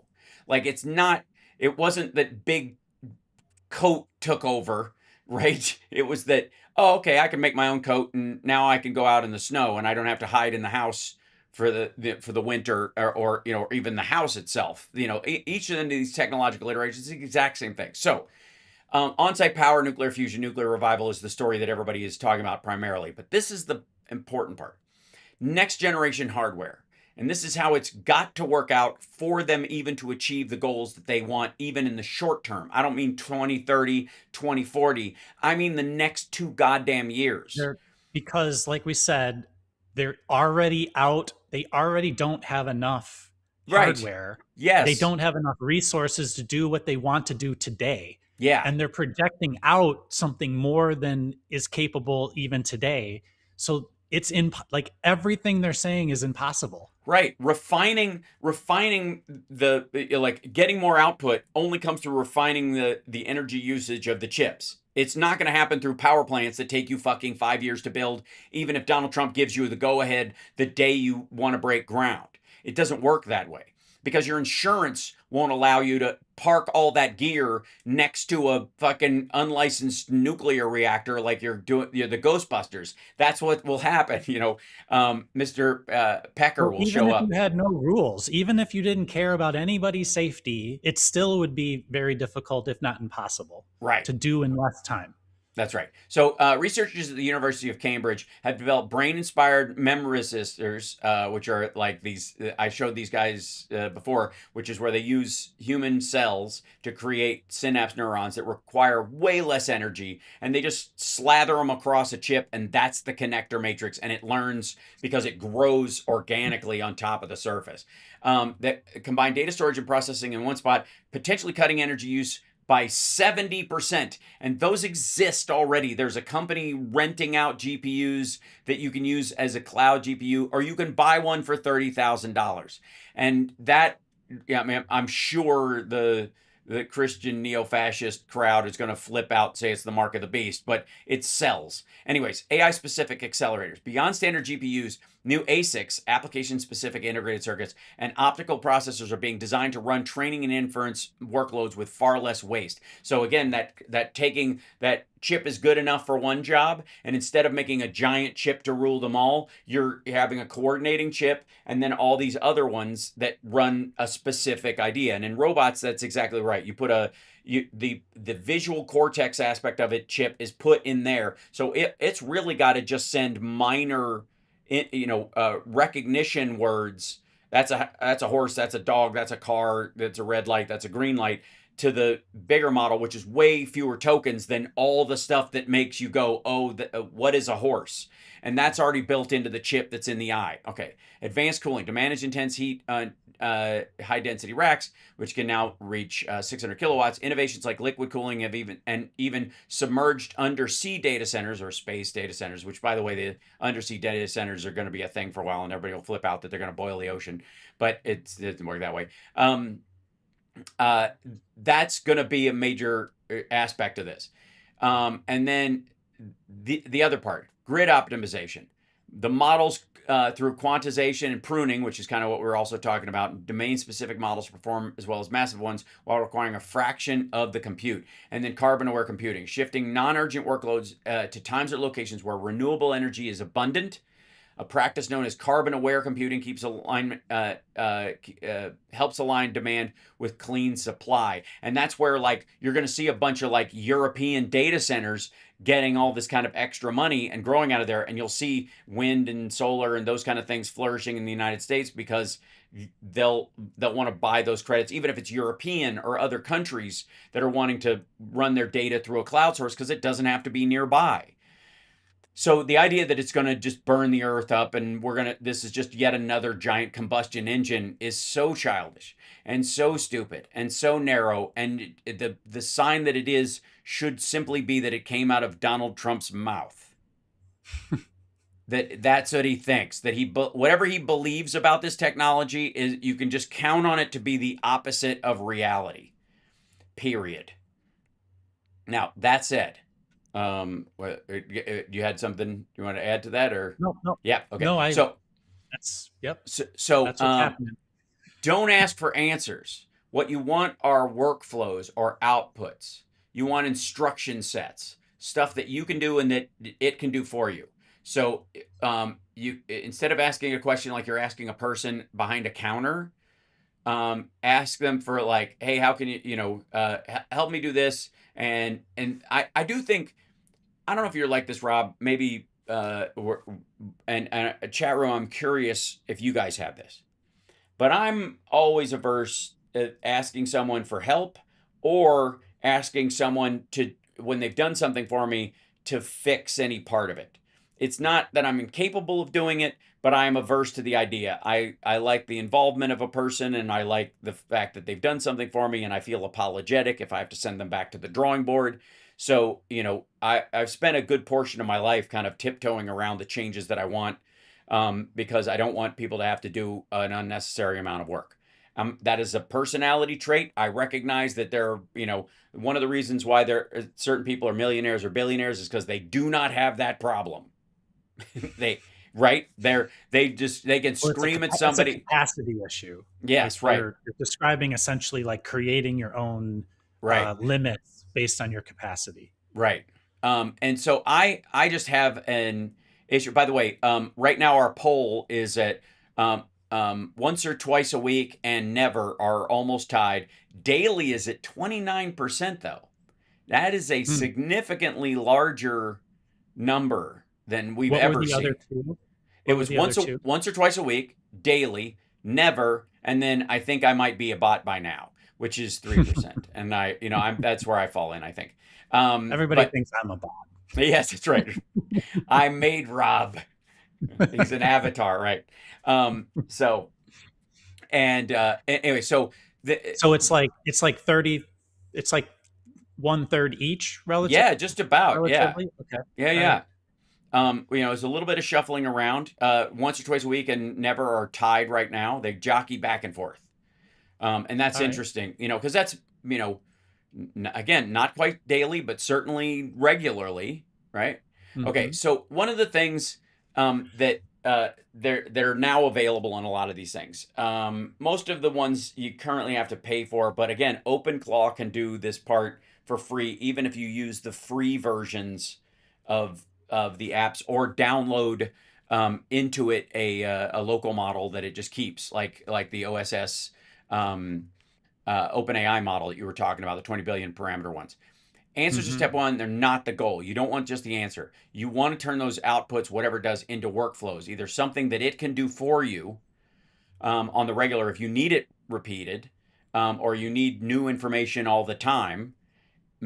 Try to think of a way or ask it for a way to go, okay, that was a great answer. Now, if I asked you the same question tomorrow, what would could you give me a similar updated answer or whatever? And if it's possible, design me a portal, a web page, a link or a document that you can automatically update every day at 9 o'clock in the morning, or I can check in with you at 9 o'clock in the morning every day, and you'll update that stuff for me. I've been using a version of that since you could give like OpenAI offered kind of tasks early on where you could program them. It didn't do the work beforehand. But when it was basically like an alarm clock. So it would do the work whenever you set the alarm. So it was almost like magic because if you set it, you're going to sit down at your desk at 9 and you set it for 8:30. It's waiting for you when you get there. It's very useful in that regard. But you want in the agentic world of this, you're going to move from asking to doing and delegating. And so if you can get it to do stuff for you that you have to do all the time so that you have more time to touch grass, is my point. You don't have to gather this stuff once you get to your desk. You don't have to gather all this information. It can gather it for you in a useful format that you can that's specific to you and how you like to read things. It can even, in some cases, it could print out a paper document. It could, create this document up and then print it out for me. Have it sitting in the printer when I show up at work. Or print it out every morning and I'll just go grab the piece of paper. I like working with paper a lot. I do, Mm-hmm. when I'm working on a script, for example, it's really hard for me to keep it completely digital. And I like to print out even chunks of pages just so I can read them physically and hold them in my hand.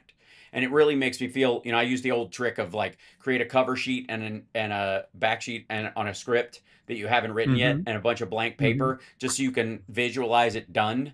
Really helpful.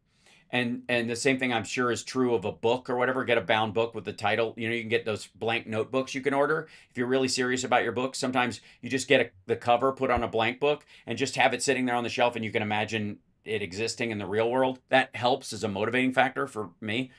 But you could have it printed out. Just a list of things. My to-do list. You could have it on your phone and all that kind of stuff, and you could check little digital things. But sometimes, man, you just want to check it with a pen.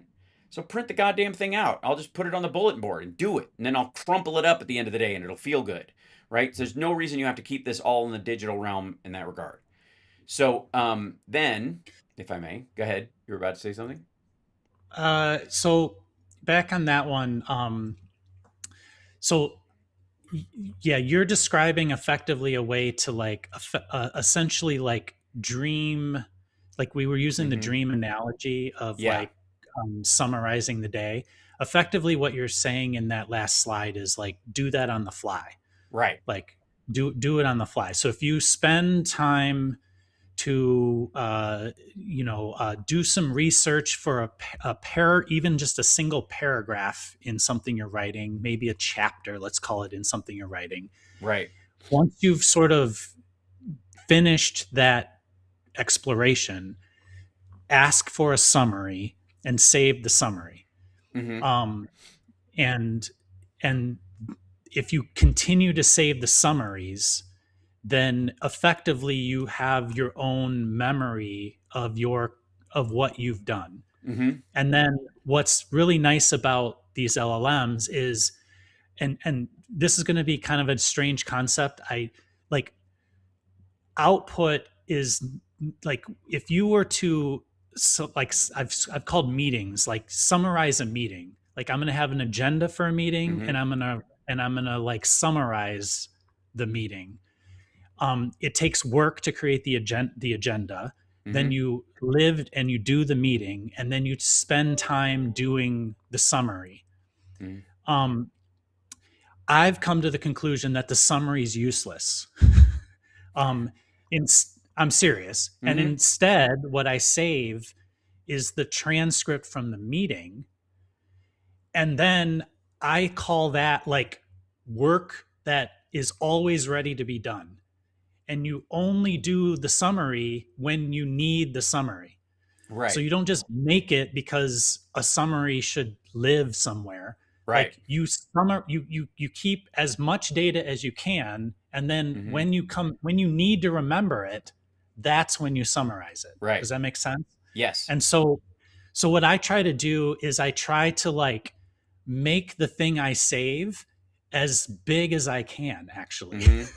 As big Mm-hmm. as makes sense. I'm Yeah. serious. Like, and I don't worry about like the memories being just a bullet list. I want to save like the long text of the memory somehow, and then deal with it later. Right. I'm going to show you something. This is like make a business plan for my home robotics company. Um, how? Whoops. Let me do this. How robotics. Now I'm curious. This is because this is what I was going to show in this thing right here. Was don't ask it for just a business plan before you people go write a business plan for blah blah Inc. Whatever.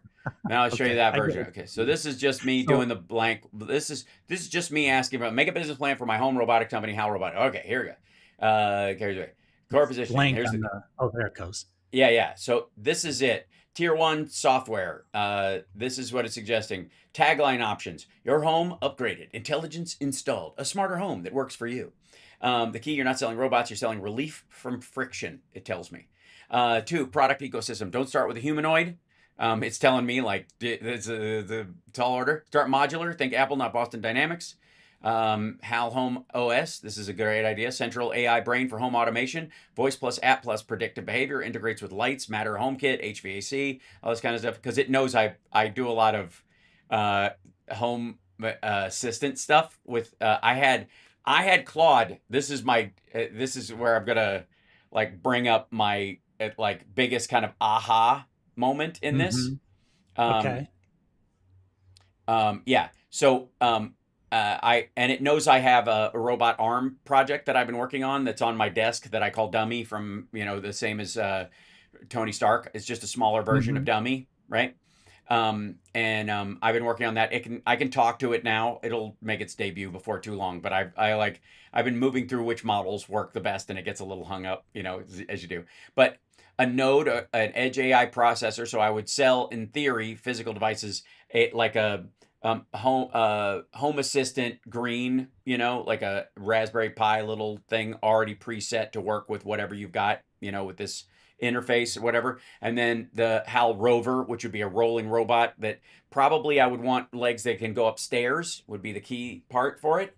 If it could do that, then it could run and then the next step is the arm on top of it.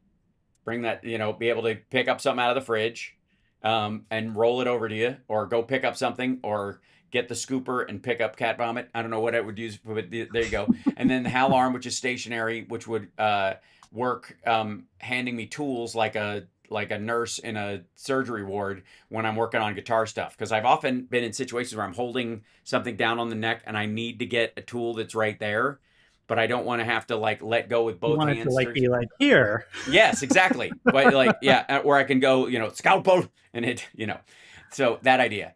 And then, it creates behavior learning, all this kind of stuff. But this is just the business model that it is created for this without, like how to like go to market strategy, what I'm doing, the brand identity on it, my competitive angle that I'm working with everybody. So You know, I would like categorize what you just did mhm, as essentially like finding out whatever this chatbot is knows about you, mhm, because your question was so open ended and vague yep, that it had to fill in the gaps. yes, So and currently the models are like smart enough to know not to just give you some blank answer. Instead, what they do is they go back into the memory they have of you. right.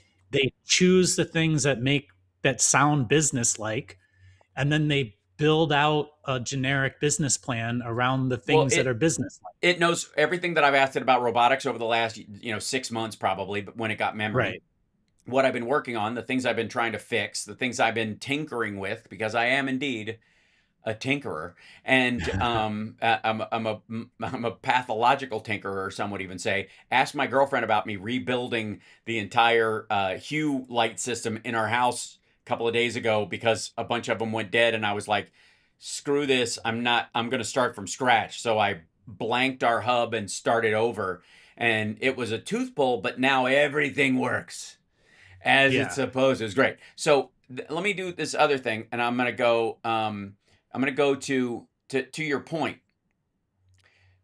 Gemini does not know shit about me the Yep. way ChatGPT does. So in this particular case, I'm gonna go.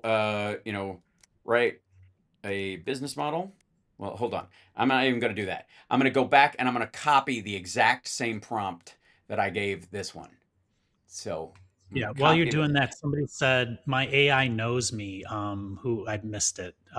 It's one of my favorite Yes, Phil my Collins AI knows songs. me. It's crazy. Morgan Heffron. Hmm. So the reason why your AI knows you is because of what we were talking about earlier, which is it's literally creating a memory or a small summary of every chat you've done with it, and Hmm. it's sticking that into every prompt that you send. Right. And so it's those bullet points that it made summarizing your day or your chat, that's how it knows you, Hmm. and you can maintain your own version of that bullet list. Hmm. So this so this did this, and this is way more generic, right? So it's saying it's not telling me avoid humanoids because it knows it doesn't know that I know humanoids are a pain in the ass or whatever. It's just doing it kind of generically.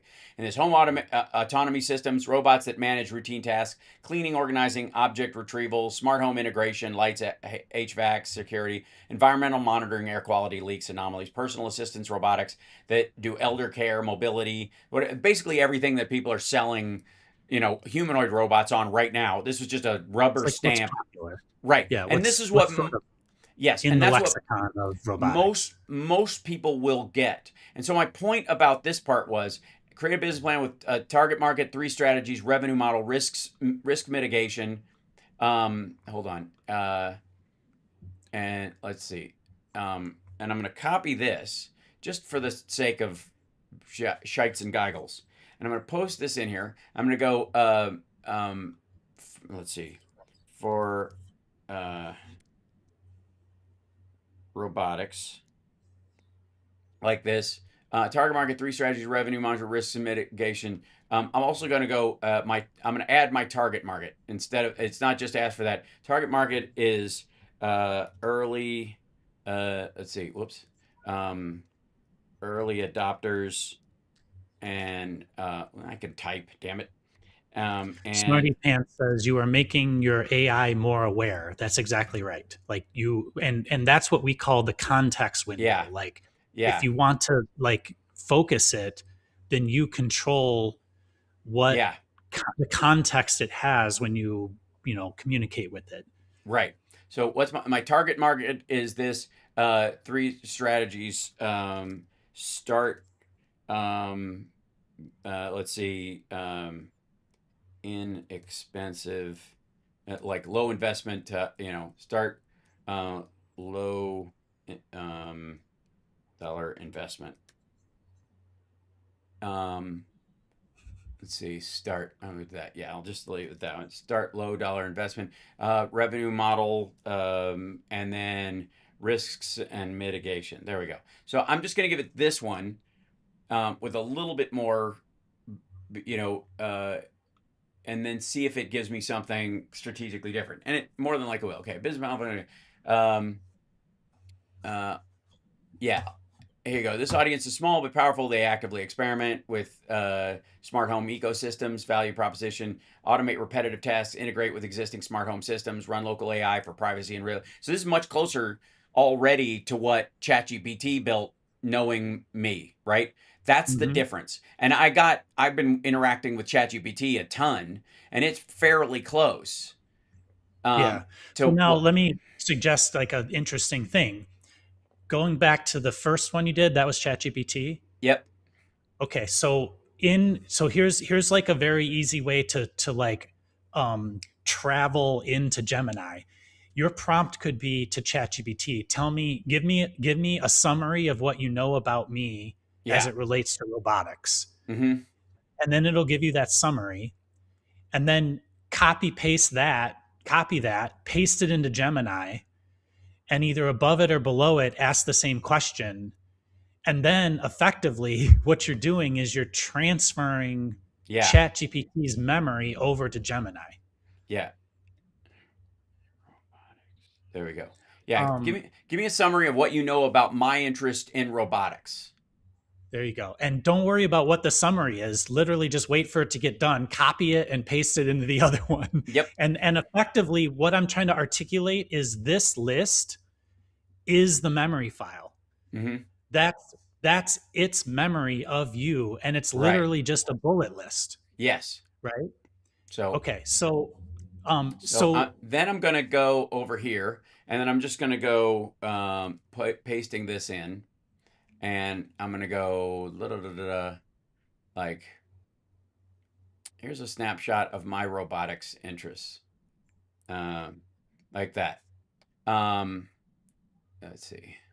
I'm gonna go my. That's the only thing I'm changing is I'm just changing the uh like yeah, there you go. Let's see. All right, let's do this in here. See if it just reads this. You're snapping to read like someone who is dabbling in robotics, circling a very specific frontier. Embodied AI is a creative platform. Literally, right? Okay, there you go. So it's starting to break down. Um,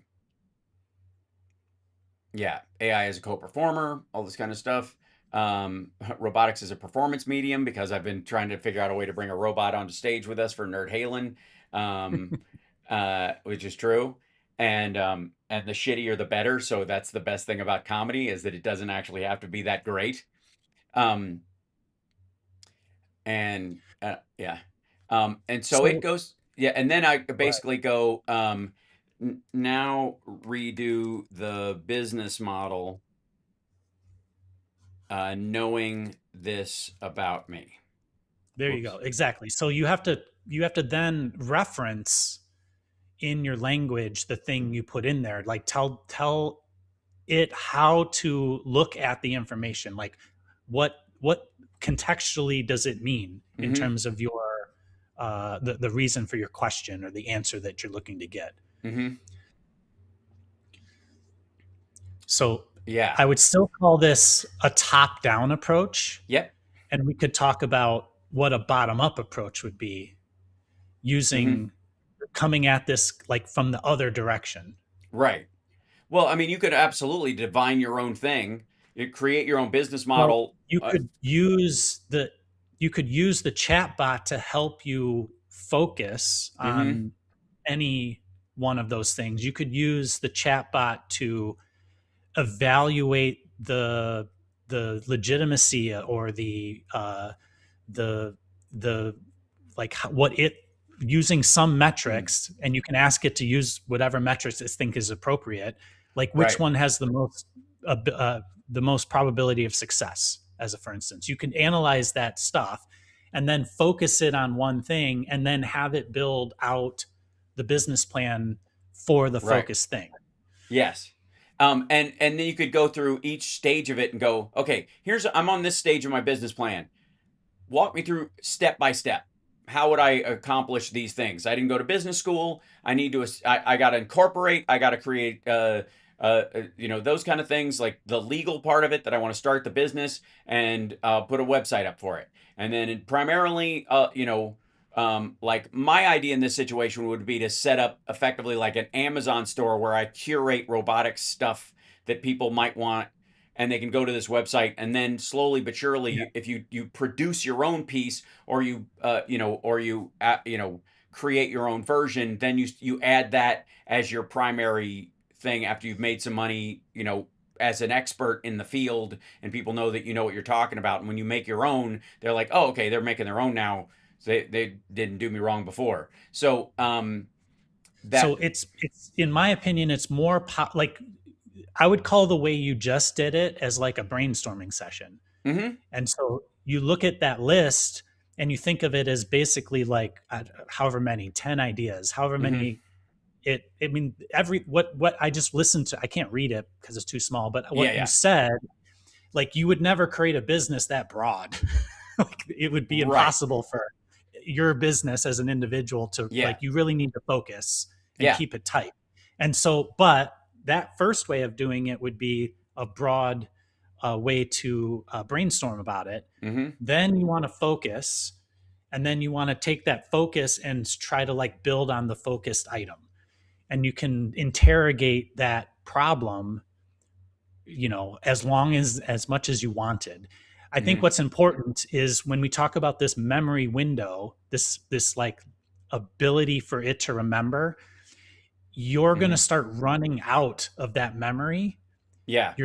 There won't be enough space for it to remember after you've done this about, I don't know, I'm just sort of making up a number. Maybe let's say you do this for like an hour or two, Yep. let's say 2 hours. Yeah. By the time you get to the second hour, you're out of memory. Yeah. Like and you're out, and the memory is not everything you wrote, it's its summary of what you wrote. And Yeah. that's what's really important. And so when you start to see holes in the logic, the holes come from the fact that it's missing the things it didn't put in the summary, Mm-hmm. if that makes any sense. Yep. So just Absolutely. like your brain would remember the smell, but not every detail of the memory until you accessed it. So you might be missing big chunks, right? Yeah.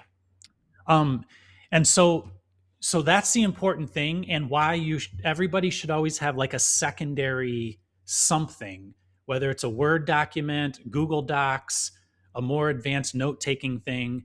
You should always have a secondary thing where you're sort of saving, I don't know, like the snapshots of what you want to keep. Yes. And that's the memory that you're keeping, because if you have like a 5 paragraph novel or a 5 paragraph business thing, you might interrogate each paragraph or each concept for hours, Yep. and you'll get lost in that thing. You need the place where you have you're back to the bullet list, where Yeah. it's like, this I is what I use. decided for paragraph 1, this is what I decided for paragraph 2. And then once you have that summary and the decision, you then Right. interrogate that again and go deeper. Well, one of these is like, let's see, store this plan in a Notion page. Let's see if I don't know if it's I don't necessarily have these all hooked up to the same thing, because this is my my work computer, because it's not in there. But I basically, it just gives me this like cut and paste of it. So it'll allow me. It's creating a version of it that I can Yeah. simply copy what we did in this thing into it, the exact thing, into a format that goes well with Notion. So then I would copy that, just hit the copy button, and then I would open Notion itself and create a new page. And then I'll post this right here and I'll go bink like this. Hold on. And I'm going to take this out and let's see. And then I'll take out, Yeah. So you're using Notion. VJ Codec yeah, mentions Obsidian. yep, Obsidian is another yeah. thing that people These use a days, lot for this purpose. yes, these days especially, hold on, let me copy this and I'll show you what I just did. Um, and in basically, I saved the entirety of what it outputted into a Notion page, Yep. like this. And for organizational purposes and stuff, I'll just keep it in there because that's what it gave me. And then if I want to, I can go, okay, this is I take this part, the overview, and then a section of it and go target marketing. Today we're working on target marketing for my thing. And you can reference this document even if it can't write one. It can reference your Notion, and it can read this stuff, and that stays as a memory document. There was one question from Andrea that said, there was a question from Facebook, I guess. Will they make one big AI instead of all these smaller versions, ChatGPT, Copilot, etc.? I love this question. Yes. I love it Yeah. because it will be smaller versions. Absolutely. Yep. I mean, the current, big data, big whatever you want Mm-hmm. to call them, they want you to think that it's big AI. Yeah. Big AI is the only solution, and the only thing you can do is come to Google, come to Microsoft, come to Right. OpenAI, come to Anthropic. But they're going to lose that battle Yep. because That's smaller our whole point. They're versions, putting themselves out of a job. And the bigger yes, it gets, the smaller more versions are are going to really be good everywhere. And they're going to be everywhere. personal. There's by the end of this year, Not, there is no, no, no, hold on. They're yeah, not going to be. They already are. that's true. Yes, They absolutely. already are. Hmm. Um, the by the end of this year, the models we're currently using, including sort of open claw, co-work level, like holy shit level models, will be available on your phone locally on the chip Yes. itself. Not Yes. not like you'll be able to reach it through your phone, but the whole goddamn thing will run on your phone. It So will, yeah. I currently, so ChatGPT is on version what, 5.5 now, Mm-hmm. 5.4. And I don't know. I have one running here that's ChatGPT 4.4 or 5. I can't remember Yeah, which one it is. 4.6 wasn't It's that the sweet spot where everybody was like they loved the way it talked, so there's a update coming even to that one yeah, I need to that a look lot it of people. up, but it's in the Yeah. like low to mid fours. I have that running right next to me. Yeah. And that was six. What would you say four was like 6 to 8 months ago? About 8 months ago. Yeah. Yeah. Yeah. Yeah. So I basically have an 8 month ago, I have it running locally right next to me. Right. And it's not connected to the internet, and it works very well for little tasks. Like when Yeah. people say like, um, I wanted to filter my email, but it's kind of dumb. Hmm. Like if you had a local AI next to you, you could build a very simple thing to help to have it locally without anybody else knowing, Right. look at emails and give you a rating on how Important they close it are. thinks it is to spam, or Right. and over a day or two, if you had it built right and you can use Codex or Claude Code to do it, um, you would have a pretty darn good thing that could guess which emails you needed to see That's or right. didn't need to see. And it's a back and forth. You're going to do a little back and forth with it, Hmm. but after doing it for a day or so, it'll be really good, Hmm. way better than what Microsoft is capable of doing with Copilot on Outlook. And I Right. know this because I'm doing it right now. Yeah. And so when you see these like smaller, like that's what's going to happen. Yeah. Well, If I okay. can do it, a company's Yeah. going to do Absolutely. it. And a lot of these softwares already have a version of that built into them, and you could Exactly. just ask for them. Like Apple Exactly. Mail has a version of that. Gmail has a version of that now. They're all using their own proprietary or their secondary systems to do those kind of things. So you don't even need one to do it. But if you had, like, if you, ran a shop, or you were trying to coordinate, you ran a soccer team for your kid and all this kind of stuff, and you had to coordinate phone numbers and keep, do like a newsletter and send out a tree of like what's coming up and stuff, like organizing that. You can still do the personal stuff, but you could do all the organizing part of it. It'd be better if you had an assistant. Right. Just make one, and it would be local, and nobody needs to know the emails of everybody on the team and the kids' names and all that kind of stuff. It'd be better to have that local and only on your system. So let me, The yeah, go ahead. big difference, just real quick, is in your iPhone, in your on your Microsoft thing, the logic it's using to filter your emails is not personal to you.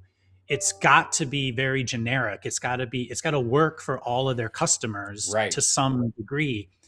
What AI allows for is for you to literally make extremely personalized software, like, Mm-hmm. and you don't even think of it as software because it Right. feels more like you made a filter or you just have a conversation with something.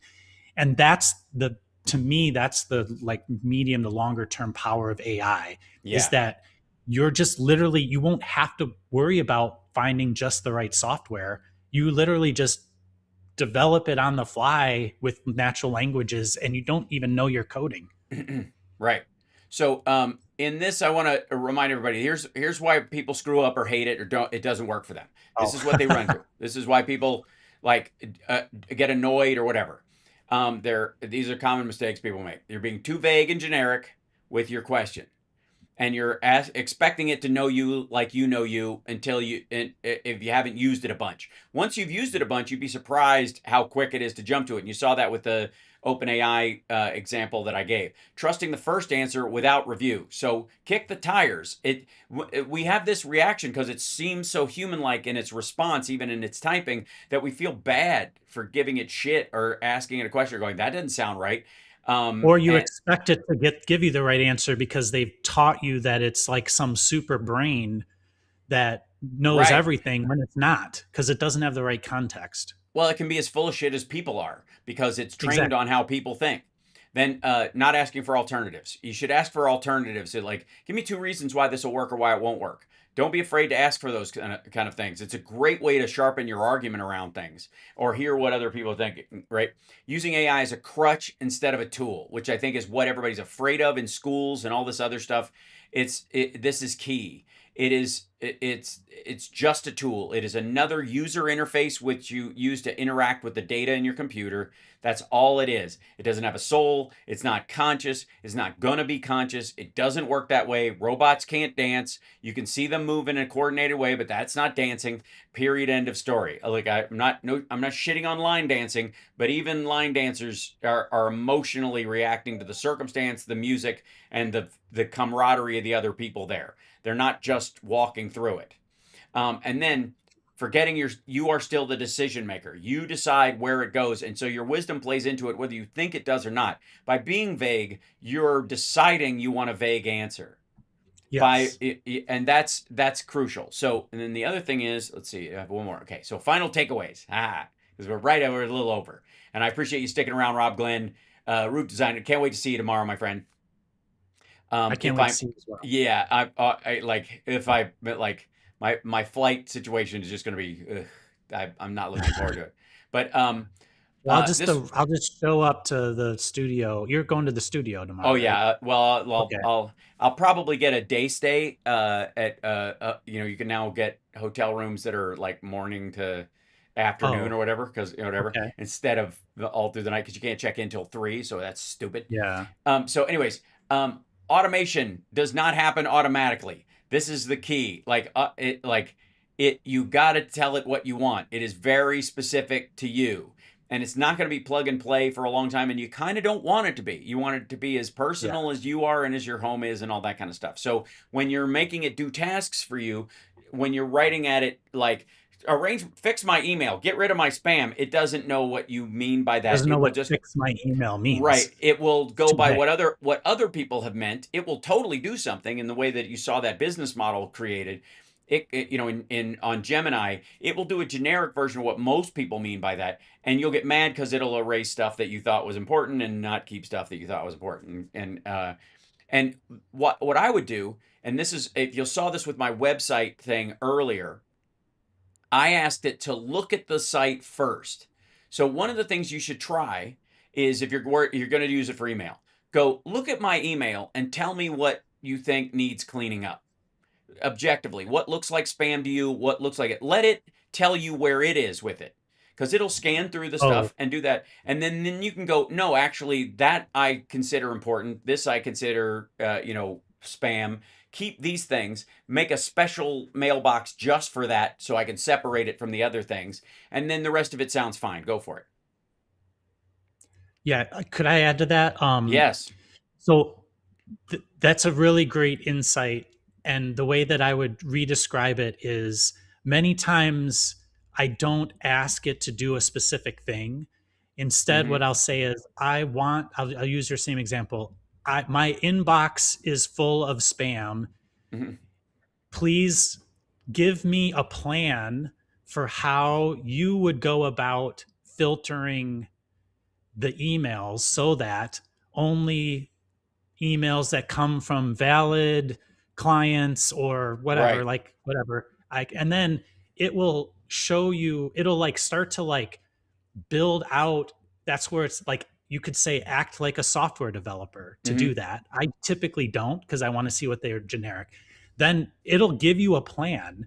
If you read the plan and it sounds valid, Right. here's what I do. I say, now create a prompt to execute this plan That's right. in the thing I'm going to do it in. It then creates the prompt for me, and then I paste it into like Codex, and then Codex does it. Yes. And so you don't even have to write the prompt. You can like natural language That's right. create the you can use natural language to confine the problem into a solution, and then Mm-hmm. have it write the prompt to make the solution happen. That's really, really important and Right. powerful. And again, part of it is perspective. You know, because you won't see something the way people in the past have seen something, and you might be, what your priorities are different, and you can see how something automatically responds, and then reference that in how you're going to fix it. That's why, don't be afraid to ask it to do a scan of something, or look at this document, read through this document, and give me a summary of the key points to it, and tell me what changes you would make to improve on it. Those kind of things. That doesn't mean you're going to take them, but you're getting an idea of what it is prioritizing. Super Yes. critical. So okay, so the other one is, AI is not magic. It's leverage. It's an extra employee. It's extra help. It's an intern. It's an assistant. It's, dummy. It's Friday. It's Jarvis. If you could walk around having Jarvis in your sunglasses all the time, it would be kind of badass, and it. And so that's the direction this could go if people who are good human beings decide to use it that way. If you don't, it will only be used for the most awful people to do the most awful things. So I feel like it's a moral responsibility to dovetail it towards that. Okay, better inputs make exponentially better outputs. So all you got to do is, like, be a little more Be more specific, specific. and you Yep. will get a way better output. It will be shocking you, especially now. It'll be shocking to you. At the current point, people still think about this AI iteration as if it was 2 years ago. Think with it, not through it. You are working stuff out. It is an argument partner. It's an editor. It's that kind of stuff. It's a sounding board, but it's not going to don't have it do your work for you. And then synthetic intelligence rewards clarity. The better you are at clarifying what you want, which is good anyways in life, the more rewarding the stuff you will get out of it. And this is where that great equalizer aspect of it is going to be, our reality going forward. It's Hmm. super important. And if you're sitting there and you're going, why doesn't somebody fix something? I don't know, whatever it is. Why didn't somebody Start fix fixing the it. start fixing it? Like, you can sit there with one of these things and go, looking at the irrigation system of farms in the Midwest, with current knowledge and all available government knowledge and all the surveying information that's available publicly, tell me 3 improvements we could make to the irrigation systems on farms that would save us water. Like that, you can do that now. You could not do that 10 years ago. The average person, anybody can do that, and that's a glorious thing. That's the kind of stuff it should be used for, and that's the kind of thing that is at your fingertips if you choose to use your mission. If you choose to accept, this show will explode in 10 seconds because I have kept Rob Glenn far past the time. Go off and do something. Yes, exactly. Go do something. Super crucial.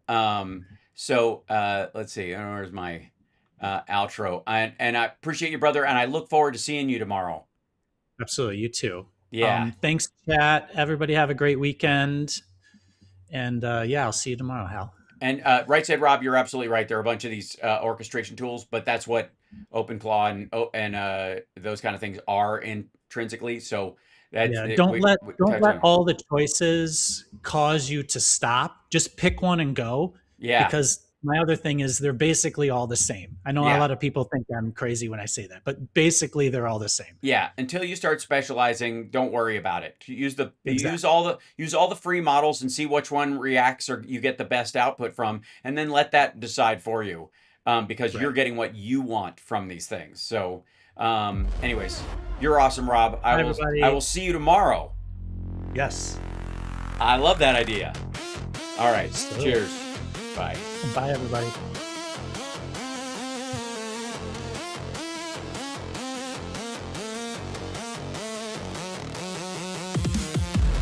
Tariffs! Potatoes and chicken! The kidney has a very special place in the heart. Action replays in magnified portion. The fridge hums low, the lights flicker bright. Voila! Computer board. Computer board. Microwave's got a mind tonight. Computer board. Computer board. The thermostat whispers in the dark. Charging ports spark like a steel heart. Not good. The toaster's on, the kettle screams, the coffee maker's brewing skin. Not good. Maximum overdrive. Tariffs! Safe, come alive. Wires twist, machines won't thrive. Potatoes and chicken! We won't survive. It's the rise of the high. Maximum overdrive. Computer board. Computer board. Computer board. Voila!